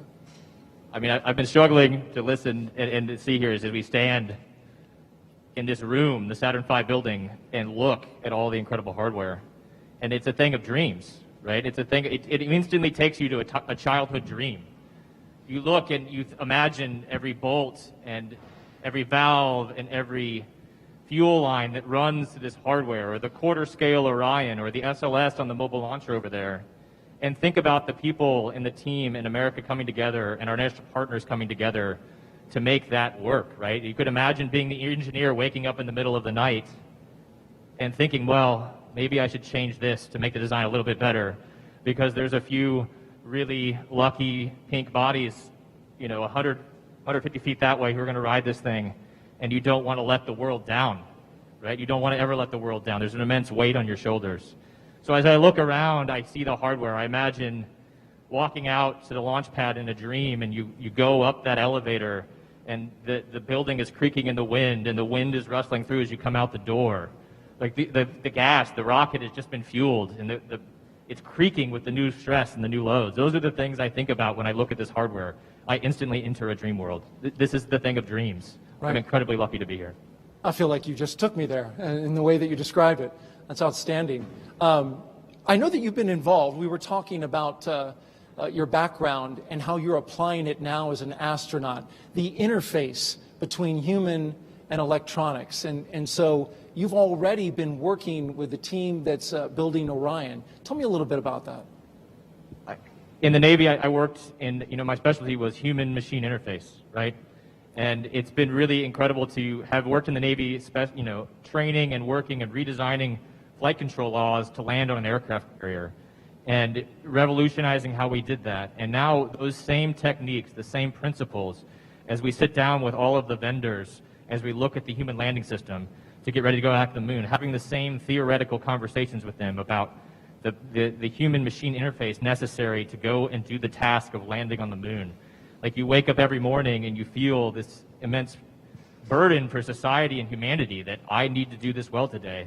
I'm the one, a bunch of us, all of the astronauts in the Corps, all of the people at all the centers are in the arena trying to make this happen for humanity. And so it's incredible to see those just be working with the hardware and making the decisions in the room. And maybe it's COVID and maybe you're walking out of a Teams meeting, right? A video chat.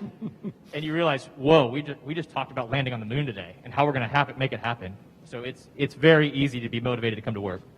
And it's interesting, you talk about the responsibility. I mean, there's inherent risk, obviously, with being an astronaut. That's always brought down by NASA in the best way that we can. But you were telling me that you don't think about that. You think about the responsibility that you have. I think if you had to choose between two fears, what I'm more afraid of, dying on a rocket or letting down all of the people that worked so hard to make this happen, all of the international partners that came together, that toiled for their careers, decades to make something happen, and you maybe didn't study a little bit more so that you know the right time to throw the switch to make it happen.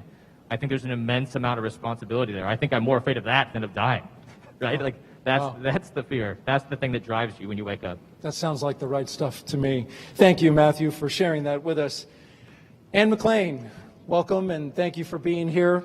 A little bit about you: West Point grad, Marshall Scholarship winner in 2002, a military instructor pilot, veteran astronaut with a call sign Animal. Tell me a little bit how you got that call sign. Sure. Well, as Jessica said, there's a lot of different skill sets on a rugby field. Some people run fast, and some people hit hard. And which one were you? I was in the latter. Okay. If Jessica and I were ever on the same pitch, I couldn't catch her. I think one of the important reasons I'd like to go to the moon is a fighting chance to catch Jessica there. But no gravity evens the field, right? That's right. Well, that's outstanding. I want to ask you, you talk often about overcoming your doubts as you achieved some pretty incredible things in your career so far. As you look at the Artemis program, kind of what are you sensing about the challenge that lies ahead? Yeah, you know, I talk to people often about the doubts that's in the back of our mind, right? Because we're all human, and this is human spaceflight. And the human in human spaceflight is the most complicated part. And we all wake up in the morning. None of us wake up and go, you know what, I'm going to do 100% correct today, right? We all wake up and there's like something in the back of our mind that makes us doubt. You know, and the people that achieve and that make things happen are the ones that address the doubt, respect it, and move on, right? Bravery is not the absence of fear. It's being afraid and doing it anyway. Okay, and there's plenty of times that everybody on this stage and everybody out here was worried about something, doubted something, wondered if that was the right path for them, thought something was going to be too hard for them to achieve, and guess what they did? They did it anyway. This crew and our crew at NASA is a group of doers. We are dreamers, but even more so we're doers. And in order to do, you got to face those fears, face those doubts, and move forward. And that's why, you know, people look up to you and the rest of the astronauts so much when they hear things like this and knowing what you do. You were telling me earlier that one of the biggest questions you get from the public is, Jessica, or Ann, sorry, are you going to be the first woman on the moon? And I thought your response was interesting. What do you say? Yeah, we do get asked that, and especially I think even more so now we're going to get asked that. Is it going to be you? And one of the things that I learned from the first day I stepped in the halls at NASA is the caliber of people that we work with. And so right now, what I know is that I'm either going to walk on the moon, or one of my friends is going to walk on the moon, and both of those scenarios are beyond my wildest dreams when I was a kid. Wow, that's special to hear that. And you're also one of the few astronauts that has a Saturday Night Live skit done about you. By the way, did you think that was funny? I was just happy she got her uniform right. As an Army officer, it's very important to me to make sure that Patch is in the right place, so I hand it to him for getting it right. They got the details right in it, right? Well, you folks really are an inspiring bunch, and thank you so much for taking the time to have a conversation with us. We do want to get to some questions from the media who have gathered here, and we'd like to ask you to say your name and affiliation, and to whom you would like to direct the question. Sure. Hi. Thanks for taking my question. I'm Amy from space.com, and I was just, whoever wants to answer, how excited are you guys to be in the first class for this program and to maybe be the first to ride on a new rocket and a new spacecraft? How about Jessica? There's two of them on stage, Jessica Meir or Jessica Watkins. Jessica, it's all you. Yes, I can definitely tell you that all of us here on stage, as well as the 13 others back in Houston, as well as the rest of the astronaut corps, we are all so excited to be a part of this effort. We're so excited about moving forward, taking the next step, and making this dream going back to the moon a reality. Awesome. And then I had a question for Jessica Meir. I'm sure that you guys are all comrades and friends and get along really well, but how special is it to share this with Christina, who you got to share your spacewalks with and your time in space? It's really amazing. I think it kind of goes back to what Ann said earlier about the fact that we are all colleagues and we all work closely together, but we are all friends as well. When I go to work every day, I know that I'm going to see people that not only do I love to work with, but I just love to hang out with in my free time and to spend all of these things of life. As you can imagine, becoming an astronaut is full of a lot of changes in our lives for all of us. And you really have an exceptionally close bond, especially with your classmates. Christina's one of those classmates. Ann's one of my classmates. All 8 of us in that class particularly like brothers and sisters. So it is an absolute privilege and honor, and it just makes it even more special to be sharing it with those people that I know that I love so much. Hi there, Rachel Joy with Florida Today. Jessica Watkins, you very well could be the first woman on the moon. I'm curious, why do you think it's important that a woman should go to the moon? Yeah, absolutely. And I think, it's a really big honor for all of us to be here, to be part of this team, to be part of this effort, and to know that we can contribute to that first woman, that next man on the moon. I think for me, what that means is just being a part of this Artemis generation. It's something that, as we've kind of described, is something that we've all looked forward to, or hoped for, dreamed of since we were little. And for that dream to be becoming a reality, really just for the nation, that we are going back to the moon, and I think is really exciting for all of us. And let's broaden that out to our ladies on the stage with you. Jessica Meir, you have any thoughts on that? I think Jessica captured it quite well. I mean, we are all ready to be part of this team, and it makes sense. When we came into this, when our class started, we were 50% female, 50% male, and it was the first time that had happened, but it felt normal to us. And this is something that, of course, I get this question a lot in talking about that spacewalk that Christina and I did together. And to us, it really isn't a personal achievement for us. It is paying homage and tribute to the generations of women and other minorities that really were the boundary pushers, that truly broke those glass ceilings to let us be here today. The great thing is for us now, it just seems normal. We are all going to go together to the moon, and we're going to go as a team. And the fact that that is just a thing that's part of everything we do now shows how far we've come. And that's really thanks to those generations before us. And does it seem normal to you as well? It does seem normal, and part of that is, when I was up on space station, and, we never even thought about genders or races or religions or nationalities even until somebody asked us about them. And so it has actually made us reflect on the reasons. And my takeaway is that the strongest teams are the most diverse teams. I can be a little hard-headed sometimes, I know that, and I flew my mission with a Canadian doctor. He and I have very different personalities. And the thing with a group is that if everybody's agreeing, nobody's thinking. Okay? And so there were decisions that I made during my mission that my crewmate said, hey, why don't you think about this? And that saved that day, and vice versa. The second part of it is representation. We represent all walks of life in America. And every kid in America, and across the world even now, needs to look and say, if you look like me, I can do this. And it's important for us to be able to look at them and say, you have an opportunity. The doors are open. Come on after us. And you all three are very much an inspiration to young girls around the world. Another question? I'm going to ask another question. So Jessica and Matthew, you're both newbies, right? Haven't been to space? Yeah? Okay. So Matthew, your first time going to space is going to be direct to the moon. Is that a little intimidating? I mean, that's like no space station trip first. What do you think? Let's go. We're going. We go. Of course it's intimidating, right? And it's like I talked about before. You just don't want to let so many people who've worked so hard on this team, right? It's going to be an international coalition that's going to go do it. You don't want to let them down, and it just makes you study harder. It makes you tougher, makes you stronger. Okay, congratulations to all of you. All right, we have another question. Hey everybody, Mike from Fox 35 News in Orlando. May I ask this Jessica a question first? We hear that when we go to the moon this time, it's going to be to go there to stay.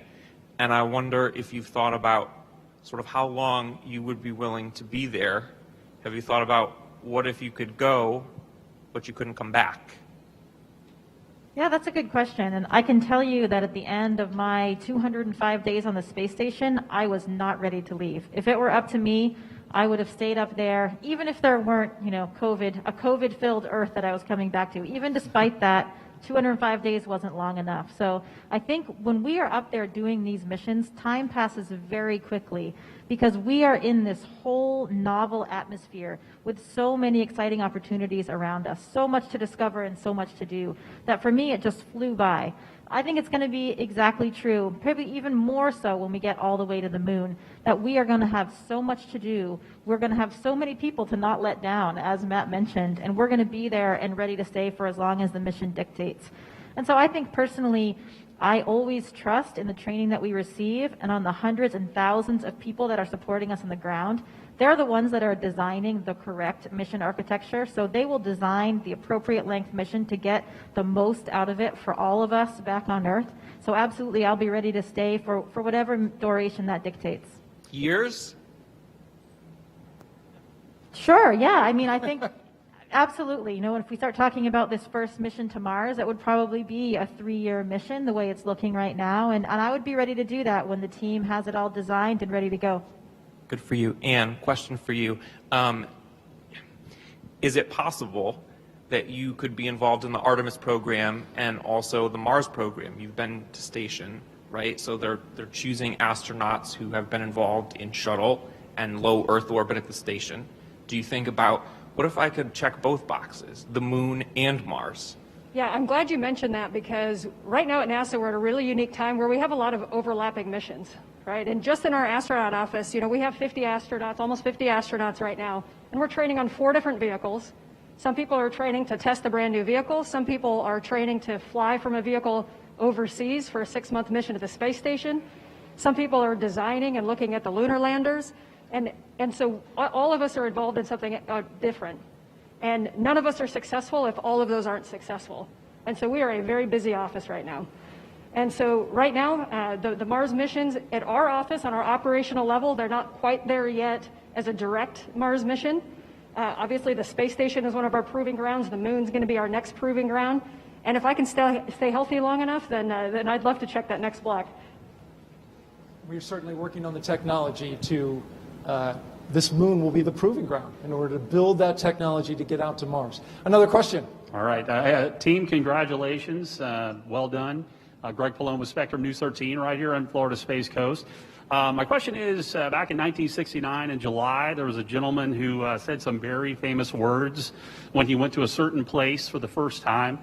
And this is for anybody who would like to jump in. Again, not a rigged question, but have you thought about what you may say, whether you're the next man or the first woman to land on the moon? No. So, I mean, this is just, it's a dream come true for a lot of us just to be here. For me, it'd be a little premature, but, if I happen to be that person, trust me, there'll be some thought put into that. Like Matt said, that's one thing you don't want to mess up when you have that opportunity. And Matt, it looks like you were pondering that in your head in this very moment. Of course, and I was racking and stacking all of the things in the priority order, and that was way at the end of the list. Not ready yet. There's a lot of work to do. I think if that's something that's keeping us up, a lot of things have gone right, and that's really exciting. And if we know who it's going to be, I think we're going to be ribbing them a lot and say, you better think of something good. Yeah. And maybe I'm not going to help you. I can imagine it, even like the inspiration coming on the journey there, right? You might have something in your mind, and you might change it along the way, just as many writers do. A follow-up question? If there's time, I'd love to throw this at you. If you could put some words in a time capsule for people 100 years from now about what this mission is, with the Artemis mission, what would you like to say? What would you like to say to people, and not just Americans, but people across the world, and maybe people will meet eventually on other worlds? What would it be 100 years from now? What would you like to say to them? I think I see spaceflight as it's a very long relay race, and we're all really fortunate to be able to hold the baton for a short period of time.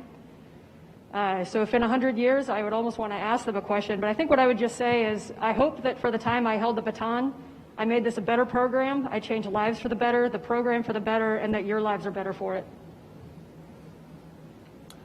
Hard to follow that up. Yeah. Thank you. Good luck, guys. Yeah. Well, thank you very much to our media members. We appreciate you joining in and asking the questions. One last question, though, for you that I have. With a show of hands, who would like to be the first woman or the next man to go to the moon? There it is, all five, in honor of the Mercury 7 press conference. We appreciate seeing that. Thank you all for being here. Coming to Florida, taking time out of your busy schedule to meet with us and talk with us and share your thoughts and feelings about the Artemis program. We greatly appreciate it. And if you want to learn more about these astronauts, you can do so by going online to nasa.gov/Artemis team. Again, that's nasa.gov/Artemis team. Their biographies are there, as well as some very finely produced videos about them where you can hear them in their own words. I want to thank you all for watching and remind you to keep looking up. Thanks, everyone.